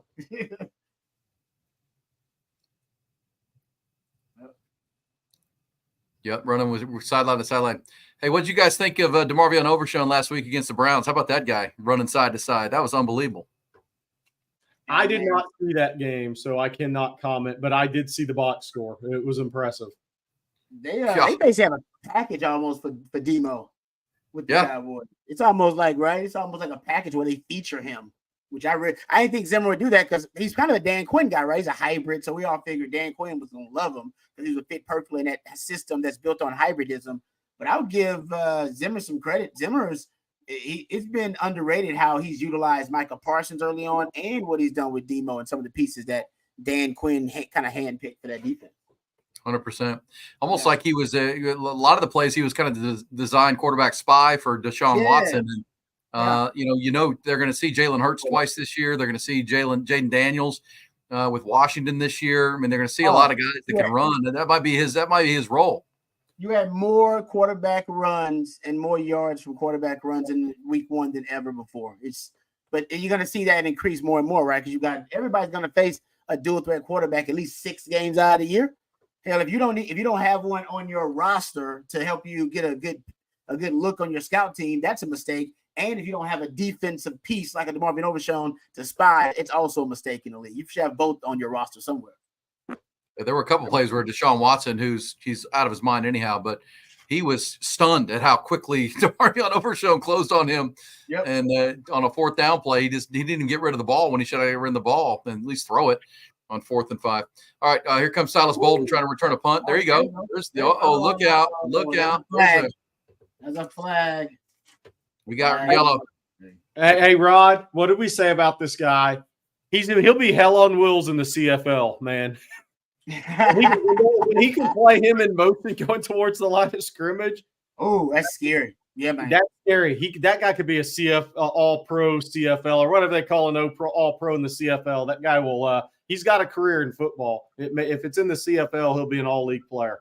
Yeah, he hadn't been able to break loose yet. There have been a couple of plays. Sarkis tried to get him open and he just hadn't been. He had that play early in this game. They basically gave him the Xavier Worthy special. Remember, he fakes the orbit motion, and then the orbit return goes back out. It's basically a screen they throw to him, and he's not Xavier Worthy, pretty much. That's all it is. That's the difference. And he wasn't able to break it like Zay would. Yeah, he ran that a lot with Devontae Smith back at Alabama in the day too. Exactly. Yep. Yeah. Well, he reminds me a little bit. Speaking of the Cowboys, Kevontae Turpin, who had to go to CFL on his way to the Cowboys, that kind of same kind of build. Yep. Very similar, Aaron. Very similar. Somebody's asking who all's been hurt. So Jaden Blue, Jelani McDonald, Xavier Filsaime did not dress today for the game. Jaden Blue obviously had the ankle, just resting him. In the game today, Kelvin Banks got banged up, returned. Manny Muhammad got banged up, returned. Trey Weisner got banged up, returned. Who am I missing? I can't. I'm sure I'm missing somebody else. Jarrett Gibson banged up, returned. Yeah. Yeah, I think Well, and Calvin Banks is on the field right now here approaching the fourth quarter. So, and Manny Muhammad looked like a cramp early. He's been back in and playing well. And here's Jared Gibson back in and continuing to plow for, big gains every time he gets the ball. This is that's going to end the third quarter. Our third quarter was brought to you by Spreadwise, your secret weapon for your elimination football pool leagues. A lot of people got crushed last week by the New England Patriots beating the Bengals. Make sure you're downloading that Spreadwise app. It is your secret weapon, that advanced algorithm to help you calculate the best choices, not just this week, but the next several weeks, because in your elimination pools, once you use a team, you can't use them again. And so you're trying to be strategic about it for the long haul. That's what Spreadwise app is all about, not just this week, but to keep you alive, but also to keep you thinking down the road of where you can go. Your secret weapon for your football pool elimination leagues, right there, the Spreadwise app. Check it out in your Apple store, also in your Google Play store. Your secret weapon to win that league and stay alive all season long. All right, 3 quarters in, 14 points a quarter, first, second, and third, 42-7 the score. Arch Manning now up to 175 yards. Jarrett Gibson is now the leading rusher, 11 for 68, 6.2 yards per carry. So far, guys, there's been some issues or at least some injury concerns and some breakdowns at times. Same time, this is kind of the performance I think Texas fans were hoping to see cut off Michigan. Last year they beat Alabama and came home and were playing a close game with Wyoming into the fourth quarter. That's not the case here tonight. No, it's not. I don't think Sark's going to be happy after this game. This is going to be a great week to coach for Sark because that's what they love about games like this. You win handily, but we get to coach you up all week. I think this is going to be one of those games. I think Sark will talk about that in the press conference afterwards. Obviously, all the questions will be about Qunn, but when he starts talking about this game, I think he's going to kind of start making those coaching points right out of the gate. So have fun next week, Texas team in practice leading up to UL Monroe. But I think, look, Rod, I don't think they're quite as aggressive defensively as they were. This is a very vanilla game. I think they knew UTSA couldn't block them up front, so they're going to try to screen them. I think you gave up one long run in this game, else UTSA is under 200 yards through 3 quarters. They have one drive, which they really mounted, missed the field goal. Jeff Traylor iced his own kicker. So they've had one good drive. You had one big bust in this game. Outside of that, they haven't moved the ball a lot. I think one of the things to me, Rod, in the run game is, and now Jarrett Gibson's up to 11 carries, but I don't think they want Jarrett Gibson to take 20 handoffs in a game right now. I don't think they want him to be exposed to that many hits. So it's such a balancing act for Sark, knowing they can run the ball in this game. And obviously, you haven't seen Trey Wisner much because he kind of rolled his ankle early on that first series, but just how much are you actually going to run the ball in this game? I think they're running it more because Qunn got hurt. So they're not going to put it in Arch's hands as much right now. So I think it's forced them to run the football a little more than I think they probably wanted to in this game. Yeah, I mean, your running back touches are more valuable than ever. And, it seems to be more and more that it is maybe the football guys, or it's just the way the season's playing out early on. You're going to be leading with the passing game, but you've already got a starting quarterback that's nicked up. And, you start looking at it with Arch Manning. You may have to tweak that philosophy, but you can't lean too much on the running game because you lost C.J. Baxter. And every game so far, except for Colorado State, you've had a nicked up running back in the game early on. It's going to be – so I imagine the short, quick passing game, the screen game with Sark is a very sophisticated, kind of brilliant screen designer. He's one of the best in college or NFL. The screen game, the wide receiver, quick game, all that is probably now is going to increase. All the rates of your quick game and your screen game, your RPO game is going to increase, I think, substantially, just because those are now kind of be extensions of the running game, because you can't afford to have touches for your running back that aren't in critical moments, or because you just don't have enough running backs right now. You don't have the depth right now at running back to be able, the luxury of being able to afford that. By the way, Dean Nizer, before we get going here, Jerry H. is the UTSA QB from the family of the McCowns. Yes, that's Josh McCown's son, who's the QB coach in the NFL now. Yep. And Luke is his uncle. And he doesn't get much help from his offensive line or his run game outside of the one play. They just had the drone show they showed between the third and into the fourth quarter. 15 minutes from a 3-0 start for the Longhorns. We'll keep an eye on Qunn Ewers, but Arch Manning's been just fine. 12 of 16, 270, and 4 scores for the Longhorns. Hey, guys, some bigger picture thoughts here. Rod, I wanted to put this out there as we talked about Florida losing A&M. Big win for A&M with a backup quarterback on the road in Gainesville. I'm just assuming in Gainesville, Billy Napier is packing up his office as we speak because it might not be a good Sunday for him. Do you guys think Matt Rule would consider that job if it was offered? I know he's only been at Nebraska for 2 years now, or a year and a half. Do you think Matt Rule would? I mean, you'd rather coach Florida than Nebraska, wouldn't you? Oh, yeah, he would jump at it. Again, it's going to go back to who's the Sexton clients. That to me is going to start the Florida job, and then you go from there. Jimmy Sexton rules the SEC. Lane Kiffin is a client of his, and I don't know who Drinkwitz's agent is off the top of my head. If anybody in the chat knows, it's going to start with the Sexton guys, and we'll see where it goes. Yeah. And by the way, Ole Miss is rolling it up on Wake Forest tonight, which I expected. They look right there. But Rob, what do you think? Florida's a good job, and even in the current climate of the of college football, that's an easier job to recruit and win at than Nebraska is. Oh yeah, just because you're in a fertile recruiting ground,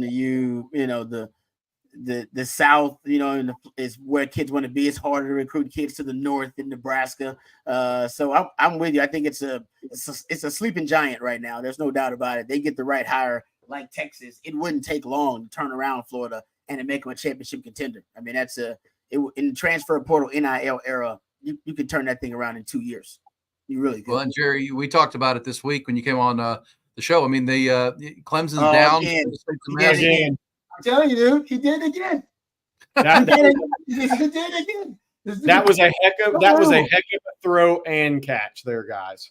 The catch was better than the throw. The throw was good. The catch was unbelievable. I thought the dude was gonna knock it down. He had a great beat on it, but oh man, another 30-yard touch. It's every damn time.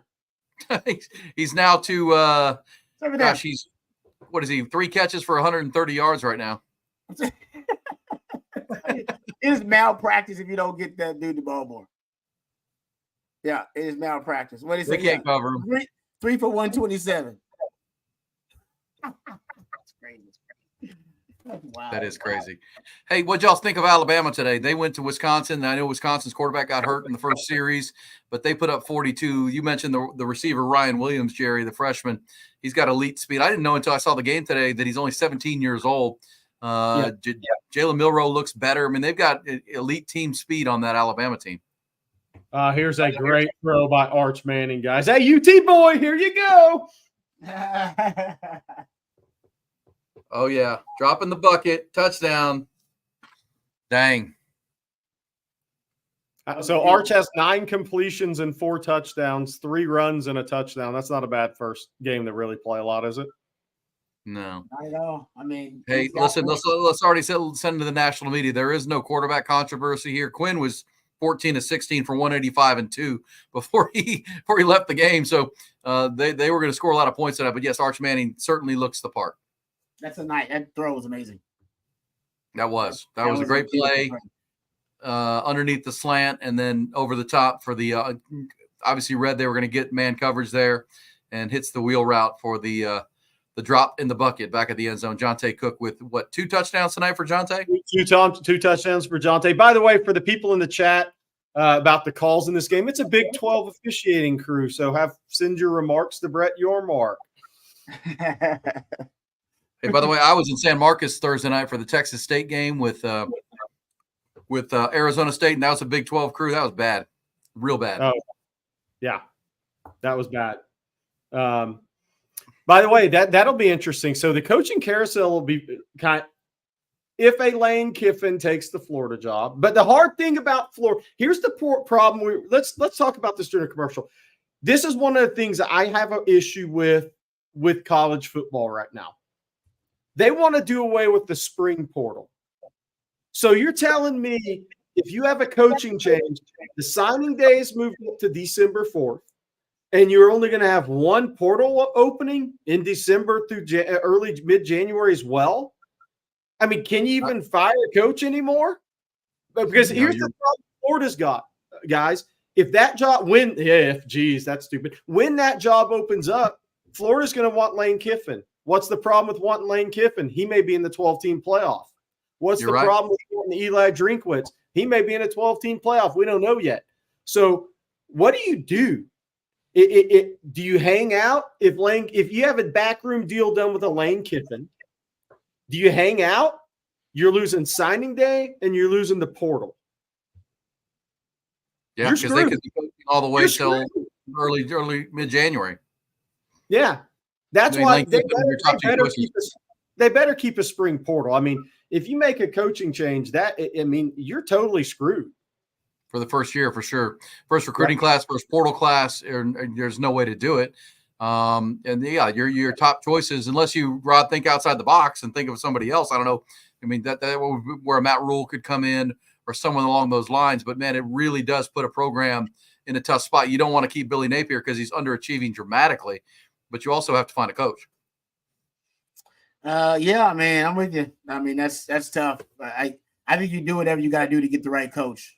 That's to me, that's the most important thing. Yeah. Hey, by the way, Darwin Lemon, great comment. Just tell us how great Sark is with these QBs. This is why one of the reasons, and Bobby says it a lot, and I totally agree, why the Texas program is in such a really, really, really good spot with Steve Sarkisian. Your quarterback room. I mean, you got Qunn, you got Arch. Trey Owens looked really good in the spring. Still got some learning to do. You got KJ Lace, who's a really good playmaker coming in. You got Diabell, 5-star in the 12. You don't have to worry about your quarterback room anymore at Texas. Rod, that's such a great place to start. And then if you have a program that's developing players, it's another great place to be. Then you have the luxury of being a blue blood in the portal and being one of the best in the NIL game. So, but if your quarterback room's strong, you're in a great place to start. And as long as Steve Sarkisian's at Texas, your quarterback room's going to be really, really good. Yep. No, it's a great point. And on top of that, you've proven that you can come to Texas and learn under Sark as a quarterback and not become a starter and then go elsewhere to start, like a Hudson Card or, that's kind of Malik Murphy did it as well. I think that also shows you there are different paths, right? If you come to Texas, yes, you compete for the starting job, but you can also still, learn, cultivate your craft, go elsewhere, and still have that Sarkisian stamp of approval, which all the quarterbacks right now want. Hey, Matt, can you scroll down the receivers? How many receivers have scored touchdowns tonight? 4? DeAndre Bond, Wingo, Cook, DeAndre Moore. So 4. Then Arch scored one on the ground. So 5 different players have scored touchdowns tonight. Yes. Wow. Yeah. Well, and everybody's eating tonight. And Bob Shipley and I talked about it in the first quarter that we talked about Quinn's performance last week at Michigan and just how accurate he's become. The footwork is so much better. And, that's when you have like Peyton Manning endorsing Sark. I mean, that's because, the guys are improving. Guys are getting better. Quinn Ewers is evolving as a QB, which, as Peyton Manning said when asked about it, I think it was on the Pat McAfee show last week in Ann Arbor, that, that's what you should choose a school for, is to go play at a school you want to play and get a degree from, and then you love the school and you want to be there. But also you want to develop like Peyton did with David Cutcliffe, like Eli did with David Cutcliffe, to maximize the long term of your NFL career. Yeah, no doubt about it. By the way, I don't know if Jere Bledsoe's ever going to figure it out, but dadgum, does he look athletic running around the football field, Rod? Did you just see him just like give a little chase there? He just looks so athletic at 295 pounds. It's scary. I don't know if he's ever going to figure it out, but man, is he a freak athlete. So here we got a lot of Leon Galafau right now. There he is, 18, and Mo Blackwell, linebacker. Kobe Black's out there at corner. Gavin Holmes, I believe. I think Michael Taft's still out there at safety. You got third, 14 guys on the defensive front there in some spots. So a lot of experience, a lot of guys getting a lot of plays. They may have to take Ty Anthony Smith out so UTSA players didn't get hurt. Yeah. Well, Rob, this is where Sark talked about 60 minutes of hell with his football team this week. Even whoever's in the game needs to keep bringing it, is what he's looking for. Oh man, Colin Simmons. The unblocked Colin Simmons. The unblocked Colin Simmons won't get sacks because he appears too quick in the quarterback's peripheral. Somebody needs to get a hand on him. The unblocked Colin Simmons. Those are the hardest sacks for him to get. Yes, out of control. That's a game plan. Yeah, that's a whiff. That's a whiff. Out of control, under control. Oh man. Oh yeah. Go get. Oh, I like that. See Trey Owens.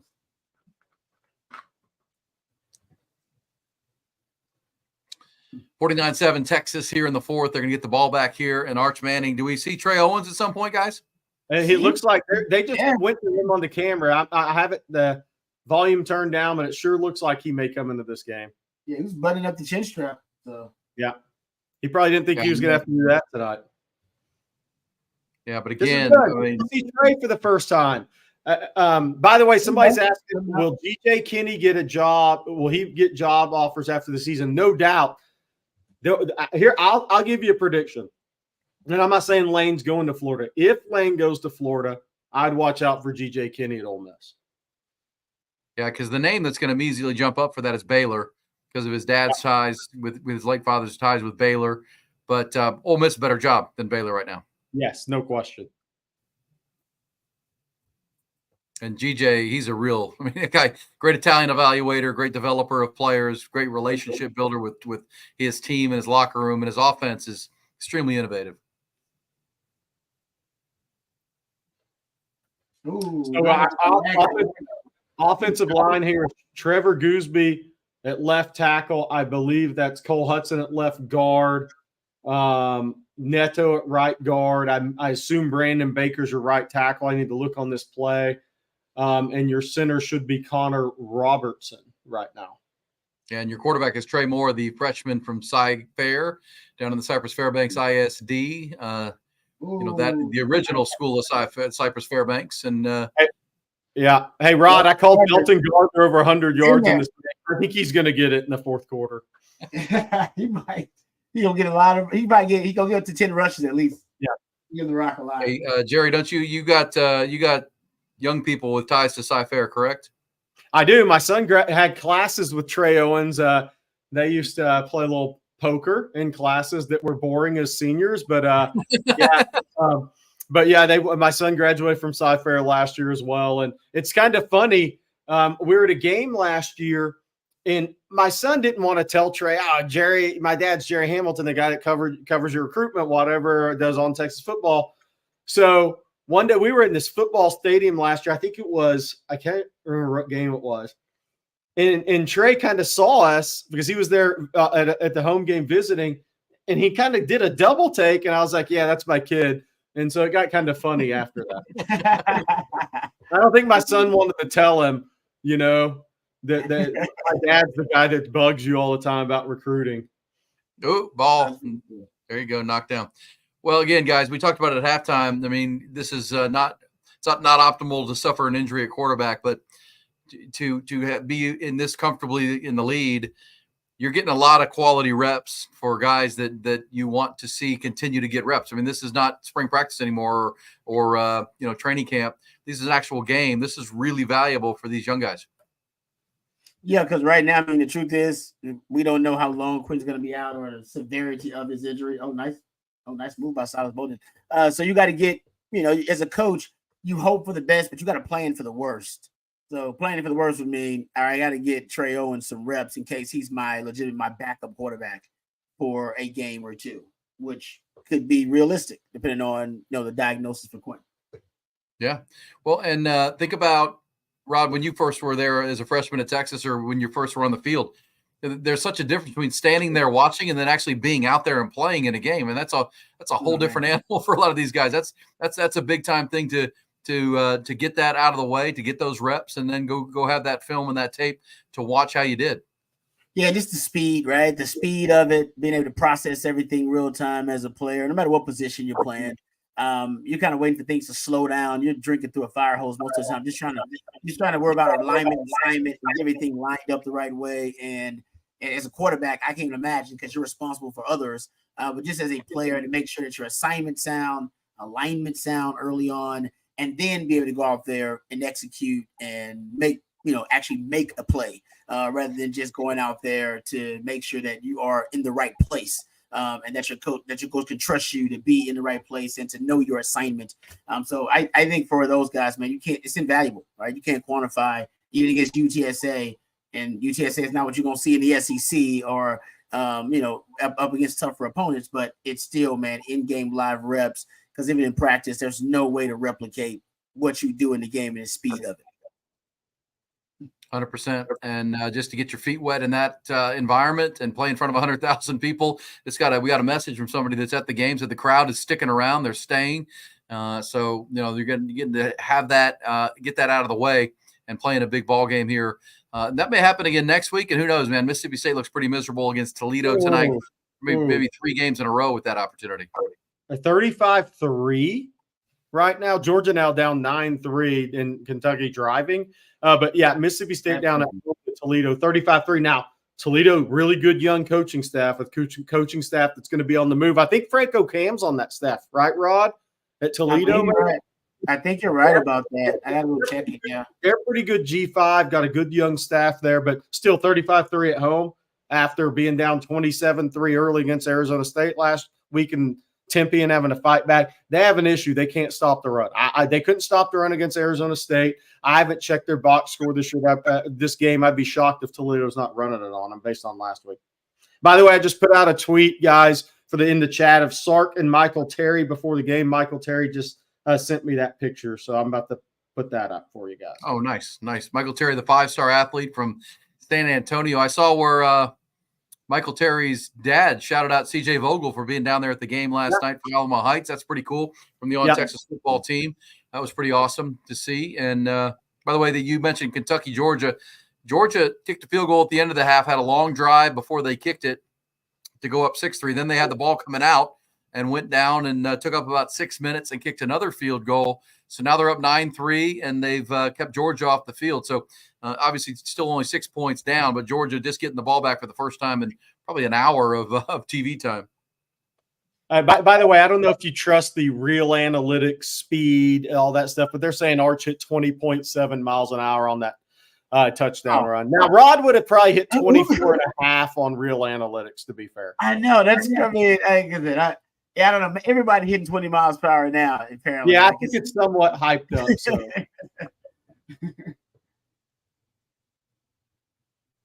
Milton Gardner. I mean, they're going to saddle up Milton Gardner for the rest of this quarter, for sure. How about Felton Gardner? How about that guy? He was running like third team at SMU not long ago. Now he's running for Texas in the fourth quarter. Dude, how about Velton Gardner? For point, Aaron Hogan, I'm not going to transfer from SMU. Oh, I'm at Texas, the number 2 ranked team in the country, and now I'm about to get 10 carries in a game. Probably 10 carries in back-to-back games, by the way. That was a nice run. Good job. I mean, he's a guy that's had 2 seasons of 300-plus rushing yards. He's a perfect guy. He's a fourth back on this team. He's got some home run hitting ability. He's from Dallas Skyline. I've never seen a Dallas Skyline running back that wasn't really fast, by the way. So this is another one. But so Velton Gardner's got some jets. I think he was a 10-6, 10-7 guy in high school. Oh, somebody whiffed on that block, guys. Ooh, yep. That ain't good. Yeah, that would get coached up. By the way, I want to thank. We have almost 7,000 people on here combined, YouTube and Twitter. Thanks so much for you guys' continued support on Texas football. We're at 59,300 subscribers on TexasFootball.com. Look, all the old Spurs are here, and then a bunch of NBA guys are at this game tonight. But thank you guys for your support. We have so much fun with y'all. Even when we disagree, we have fun. We got Manu Ginobili there. Dylan DeSue was out at our pregame show at the tailgate today. Good to see Dylan. He's looking good. But you know who else is here? Mason Plumlee in a Qunn Ewers jersey's in a boot in a suite. There we go. Man. Silas doing. Oh, wow. Knocked the ball out. Yeah, he got the ball out. He got the ball out. He got ripped. Yeah. Yes, I mean, obviously, if you're just tuning in, the 7,000, thanks so much for being there. Vote for Anthony Hippolito for Hays County Sheriff if you live in Hays County. He's a good friend of mine, been doing this 30 years or so. He's got the strong endorsement of the current sheriff. That is Sheriff Cutler there in Hayes County. He works with Sheriff Gary Cutler right now, and they've endorsed him strongly. So Anthony Ippolito, he's the best. Go ahead and vote for him. And if you don't live in Hayes County, which a lot of you probably don't, make sure you're telling your friends and relatives who live in the one of the fastest growing counties in the entire country to vote for Anthony Ippolito. It's the right vote come November. Anthony for sheriff. To your point, guys, talking about the injury to Qunn. Hey, when you think about abdominal, I always think baseball injuries. I think when you're the batting swing, that is something that can linger at times, and we don't think it's a long-term thing, but it's something you got to be careful with, right? It's your core, right? So it's the quarterback. I mean, that's everything. I mean, that's going to be every movement. So I imagine at one point, it's pain tolerance, because I don't know how, if it's going to have if you're going to have it ever heal up entirely, completely during the season. And when they get healed up enough for him to play, then I imagine it's going to be about, can he, make all the throws, the same throws, and just deal with the pain tolerance of it. So I haven't done the research. I'm not a doctor. I'm sure we'll start getting some of those amateur diagnoses on Twitter pretty soon too. I think that what we just saw was so funny in the replay. Matthew McConaughey and CDC getting after the sideline ref. That was hilarious. Hey, they're invested in this season now. Call, and McConaughey's like pointing to the video screen. Somebody needs their covers. He's a messed up culture, man. It's for his job.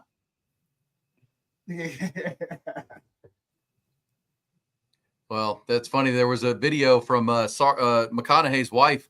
They were on a hike somewhere. I think it was last weekend. They were hiking somewhere, and she takes a video of where they are. They're all huffing and puffing, sitting on a rock or something up on a mountain. And she's like taking her breath, and Matthew's checking the phone. He's looking at his scores for the NFL games that Sunday. So I'm assuming there's a wager on this deal right here. I'm assuming there's a wager. Just a friendly one. It's 49-7. But you see, not with CDC. I'm assuming the Minister of Culture may have laid something down on this bad boy. Joy Johnson Rebel. Nice. That was a nice one. It's a nice play. Who's that? Warren Roberson. Okay. Nice. Got his frustrations out after that BSPI call. I remember in the recruiting process, Jerry, you talked about how violent he played, how aggressive he is from Red Oak, correct? Or up that area? Yeah, he is Red Oak. He was at Duncanville for a while, transferred over to Red Oak. But, yeah, very aggressive player, very physical player. His whole deal is being patient enough with the developmental process at Texas, learning the coverages, learning the position, getting the where the staff can trust. There's another one. Hey, here's a big-time guy. Hey, it's Qunn Bostic. That's just nice. I like it. How many sacks is that now? 3? How many sacks do they have? Officially, that's going to be 4. That's going to be 3. 3? Is that 3? Okay. I guess Anthony Hill didn't get one. Oh, I just let him do. I don't know what that was. Yeah, that's another don't block the guy on the end. They've done that a couple times. Yeah, I don't understand that pass protection. Yeah, that was the issue coming in. I saw it last week in San Marcos with Texas State game. They have a hard time blocking people, and that's not good. So we're gonna have about a 4th and 23 here. The angry, fast, reactive Ty Anthony Smith's back on the field. Watch out, UTSA running backs. Everybody's talking about Del Conte yelling at the Big 12 referees. I love it. Well, you don't have to deal with him no more, so now you can talk. Terrible call. Now you can talk as much itch to him as you want to. You don't have to see him on a week-to-week basis. Well, this might be the last Big 12 officiated game they've got, right? Until for the regular season. Tell them how bad they are. You tell them how much they suck now. Yeah, get your final rips. Bill McIntosh with the comment in an eye. We're Kentucky fans now. Whoa, what's the score on that one? Still it's 9-3 Kentucky. But here's the crazy thing. Even if Georgia wins the game 10-9, I mean, here's the crazy. But think about what's going on here. I mean, does Texas move to 1? Probably not for the people asking in the chat, but Georgia's going to move. Georgia should win the football game, but Texas will get more first-place votes this week. Hey, good time here to remind our people. You talked about Michael Terry III being on campus today. The big commitment that came down on Friday or Thursday with the corner out of Carrollton, Georgia. kind of an anomaly for Texas to go into Greater Atlanta essentially and pluck a kid that's one of the best players in that state. Speaks volumes to what they're doing recruiting the Deep South right now. Yeah, no doubt. Carrollton kid, he played his first 2 seasons at Lilburn Parkview High, transferred over to Carrollton, who's one of the powers, highest paid high school coach in America, Joey King, $226,000 a year. Congrats to him for coaching high school football. But that is a hell of a program he's got over there. And he coached on the college level. Here's Trevor Lawrence's high school coach at Cartersville, who Ryan Nelson always points out in the chat. But that's a big win. Zella 6, you look at Ohio State, Tennessee, Clemson, Auburn. They were all really on him. Georgia was his first offer. There's been some talk if he was going to reclass to 25. I actually got a call on that on the way to Austin from Houston this morning.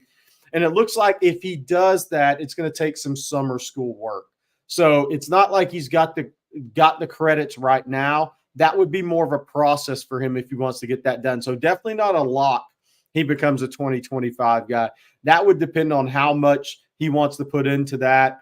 And then when could he get to Texas? It would probably only be in August, unless he really does something in that first summer session if he chooses to go that route. But even if he stays in the 2026 class, really good pickup for Texas. He was on campus 3 times in a short amount of time. He has family members in the DFW area. Not out of the question that if he eventually signs with Texas and plays at Texas, his parents wouldn't consider a move to the DFW area. And Rod, you've talked about the numbers a lot here on Texas Football about Greater Atlanta being the hottest of the hotbeds as far as talent goes. And Texas isn't afraid to get up in there. And with Clemson down, and we talk about Florida and Florida State struggles and what's going on. New coach at Alabama. Now, why not get on in there and see what you can pull out? Yeah, there isn't a better. I don't know if there has been a better time for Texas to recruit in SEC country. I mean, obviously Georgia is still, a power. But, man, with Florida schools being down and Nick Saban leaving Alabama, it's a really good time for Texas to really, kind of stake their claim in some of those hotbeds. I mean, Louisiana's always been top, 5 to 7 states in if you look at NFL players produced per capita. Yeah, that's always in that. Mississippi is always toward the top there. Alabama lately has been creeping up there. I mean, it's just SEC country. That's where all the best NFL athletes are, period. And Texas needs to start, basically staking claim in a lot of those places. And Atlanta and Georgia, best place to start. Yep, no doubt. And by the way, I was just looking at that Georgia-Kentucky game. There's about 4 minutes to go in the third quarter. They are shortening this game. Yep, 9-6, right? Georgia had to kick a field goal. Yes. So, I mean, the Mark Stoops team's doing a great job of shortening this game. And every possession for Georgia and Carson Beck now becomes critical because they don't get the ball back. Kentucky, even if they're not scoring, are keeping the ball away from Georgia right now. Yeah. Well, by the way, Colin Page walk on it, running back. Your offensive line is Gooseby, Jaden Chapman, Connor Robertson, Neto, and it may be Kojo at right tackle, getting a few reps. Parker Livingstone, the freshman, in at wide out. Jordan Washington in at tight end. He's got a bright future. I'll tell you what, Rod, you put Jordan Washington with Nick Townsend at Texas at tight end, watch the hell out. I do. I love me. I actually love Jordan Washington, man. He's a good-looking athlete. Well, Colin Page, he's got a toughness about him. I really like this kid as a walk-on. He's just got a toughness. You can tell it means the world every time he carries the ball with a Texas jersey on. Those type of walk-ons can impact your team a little bit. That was a nice run, though. Yeah, I've got some friends who are friendly with his family, and they talk about how he's one of the strongest players on the team who's not a lineman. He's a really, really strong kid, lives in the weight room, was a great player at Austin Anderson High School here in town, and walked on. And he looks like he's got some Michael Taft to him that he's got to keep him off the field. And we talk about the running back injuries. This guy's going to get some opportunities. Yeah, this thing's getting chippy. Neto will get chippy with you, baby. I don't know who's about to get this 15, but Neto will get chippy.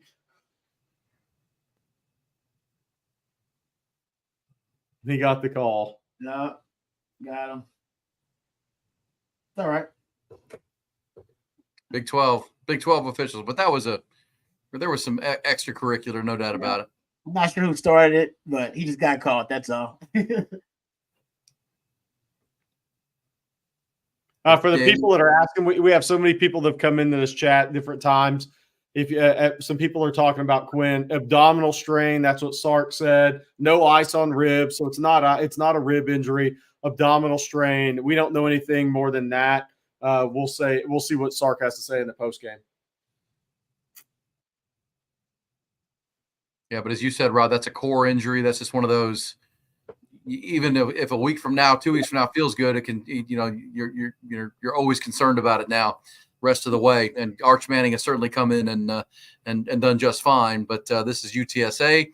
There are bigger games to come. But again, the script has worked for Texas. I mean, to get so many guys. I mean, I can't wait to see the play chart.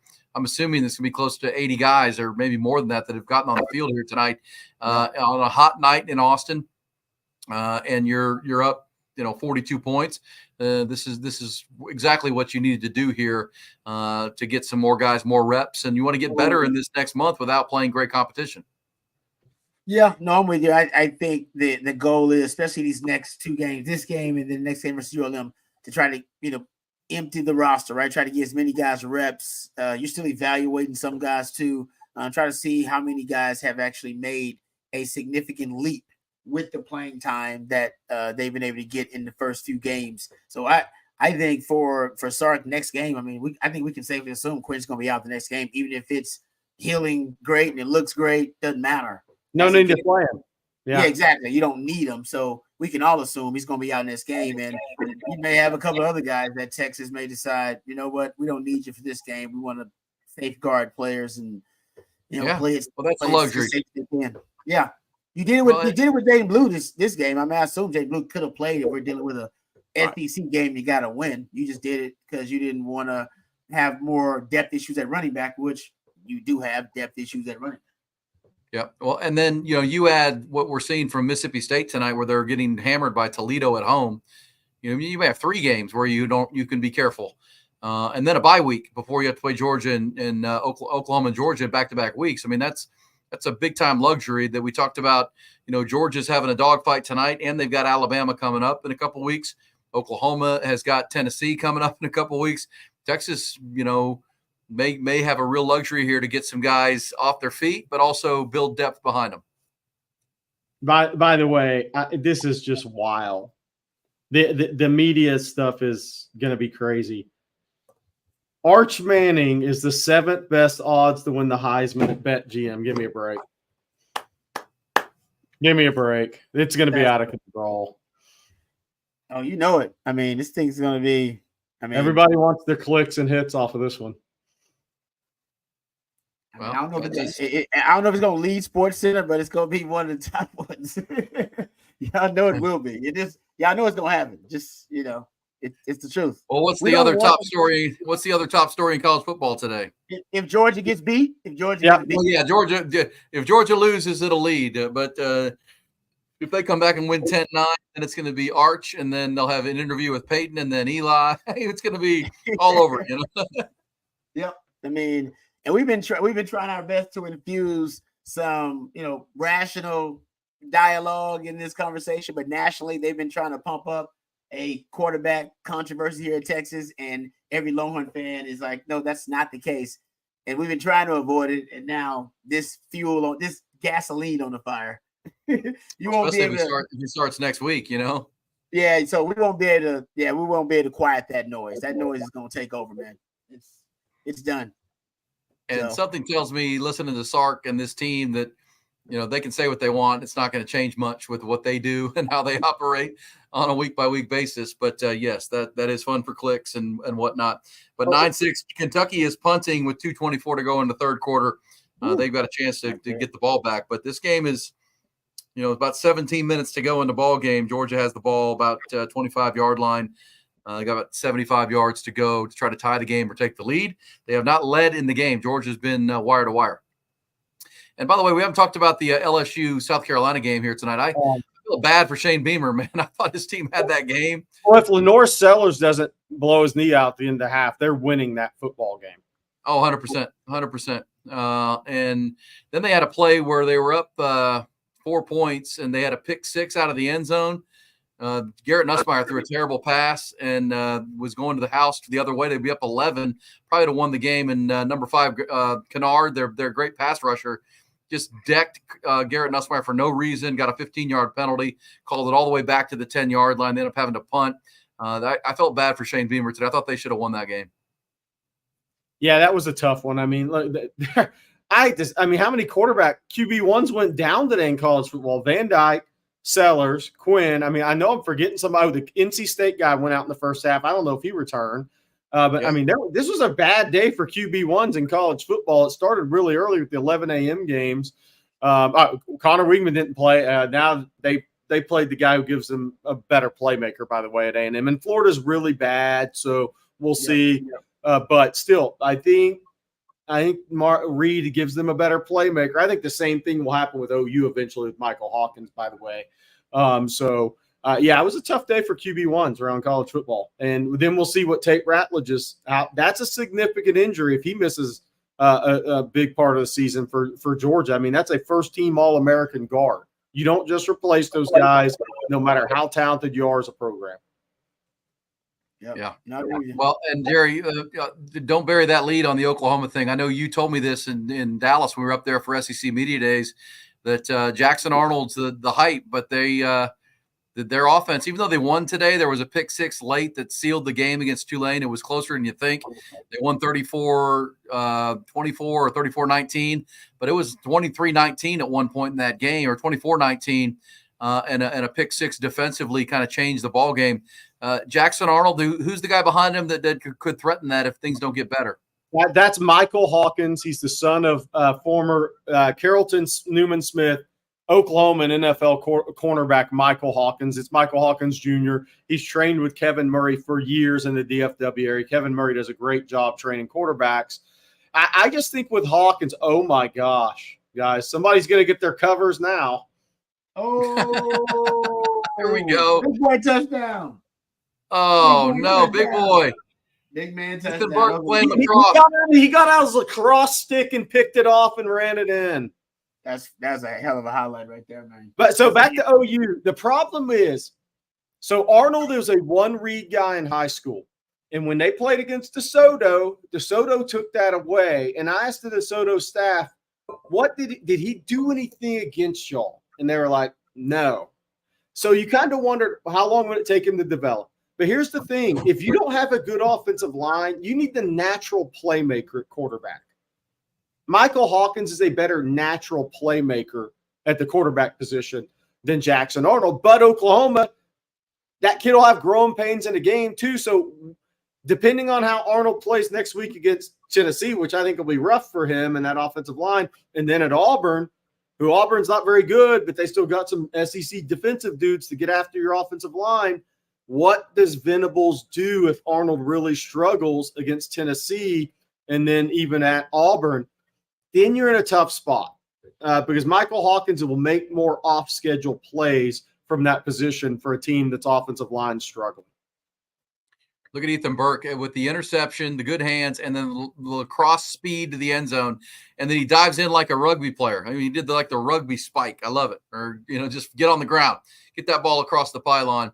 56-7 Texas, a defensive score on top of it all today. 614 offensive yards for the Longhorns, 427 through the air, 187 on the ground, and a defensive touchdown right there, 56-7. All you gamblers, remember that line started at 30. It got to about 36 by kickoff, so it took off, and that still wasn't nearly enough at this point for this Texas team that is really, really deep and really, really talented. Coming up post-game will be you, Rod, with Bobby, and Jerry, you sticking for post? No, I think it's Rod, Brian Robeson are going to have it. I got to tape a couple other shows with Bobby after the post-game, so I'm going to save my voice here a little bit. Somebody asked my prediction. It was 59-6. I don't think we're going to get that field goal to get close.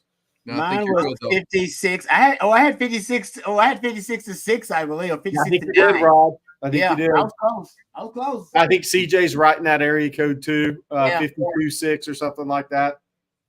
Can't lie said Denver Harris went from 5, started playing at UTSA. Can't lie. That's a great point. This is why I say, Rod, we talk about this all the time. What's the most important key for all these kids? Maximizing your talent. and maximizing your talents, not just on the field, it's off the field. And Denver Harris has not maximized his talent. That kid had very high NFL draft potential, but he has not come to this point. He's been A&M. He's been to LSU. Hadn't worked out at either spot. This is his last chance. He's not come close to maximizing his talent. He's a really talented kid. You'd like to see all those maximize their talent, but the reality is, you know it's not going to happen. Yep. Development matters 100%. And continuing to work, just getting there is not the finish line, obviously. All right, here's Texas up 56-7, and UTSA probably happy to run out the clock. They've had 2 rough road trips up I-35. They came into Texas State and got beat by 49-10. Now they came up a little further into Austin and got beat 56-7. Jeff Traylor will have better teams. Did he miss his window, guys? I mean, I know you know Jeff well, Jerry. I mean, I know there was the whole Willie Fritz and he and a buyout that probably prevented him from getting the Houston job. I still think Jeff Traylor's a hell of a football coach. No, he is. I mean, look, he had a chance to take Arizona State, Texas Tech, Purdue, some of those jobs. And I just don't think those were the ones he was looking for. And I mean, Texas Tech put a nice offer on the table. So we'll see. Did he wait too long? See what happens with Baylor. If Arkansas opens this year, they struggle. Did they beat UAB? I assume they did. But, if both those jobs open, G.J. Kinney could elevate to an Ole Miss if Kiffin takes Florida. So it'll be interesting to see. But UTSA's got to come back and win 6-7 games this year. It doesn't take long until you become the guy that stayed too long. Matt Campbell, in a way, has stayed too long at Iowa State, and he's a tremendous football coach. So it's a tight window for these guys. G.J. Kinney's the guy that's on the rise right now in the state of Texas. All right, guys. Hey, I will see you guys in the post game. Thank you guys for joining us. It's been fun. Thanks, E. Great job. Thanks, Rob, buddy. Always great, bud. Have a great one. And then the post game coming as soon as we drop off here in about 15 seconds. Actually, that's going to do it. They're going to run this clock out and final play. Let me say thanks to Anthony Hippolito, my good buddy, and running for Hays County Sheriff. He's an avid on Texas football watcher and viewer. He'll be watching that post-game show, no doubt. Vote for him for Hays County Sheriff. It is one of the fastest-growing counties in our state and really in the country. And you want that proven leader right there in front of, taking care of the schools in your district and the fentanyl crisis and being transparent about it while he does it. He is absolutely the best. 30 years in law enforcement, a lifelong Hays County resident. He wants to be your sheriff. If you don't live in Hays County, tell your friends and family to vote for Anthony. Also to the Spreadwise app and One Source Gas. Jerry, great stuff, man. Appreciate it. Thank you, Aaron. Same to you, and we'll do it again next week. Yes, we will. Louisiana Monroe, 7 o'clock kick. We'll be on live right before 7 next week with the On Texas Football Watch Along. Great folks. And thank you to Matthew very, very much. Thanks to all the super chats and all the conversation, everybody that tuned in. Longhorns are 3-0. They win at 56-7. Could they be number 1 when we show up on Monday morning? We'll see. Everybody have a great night. Hook 'em. Post-game show comes next.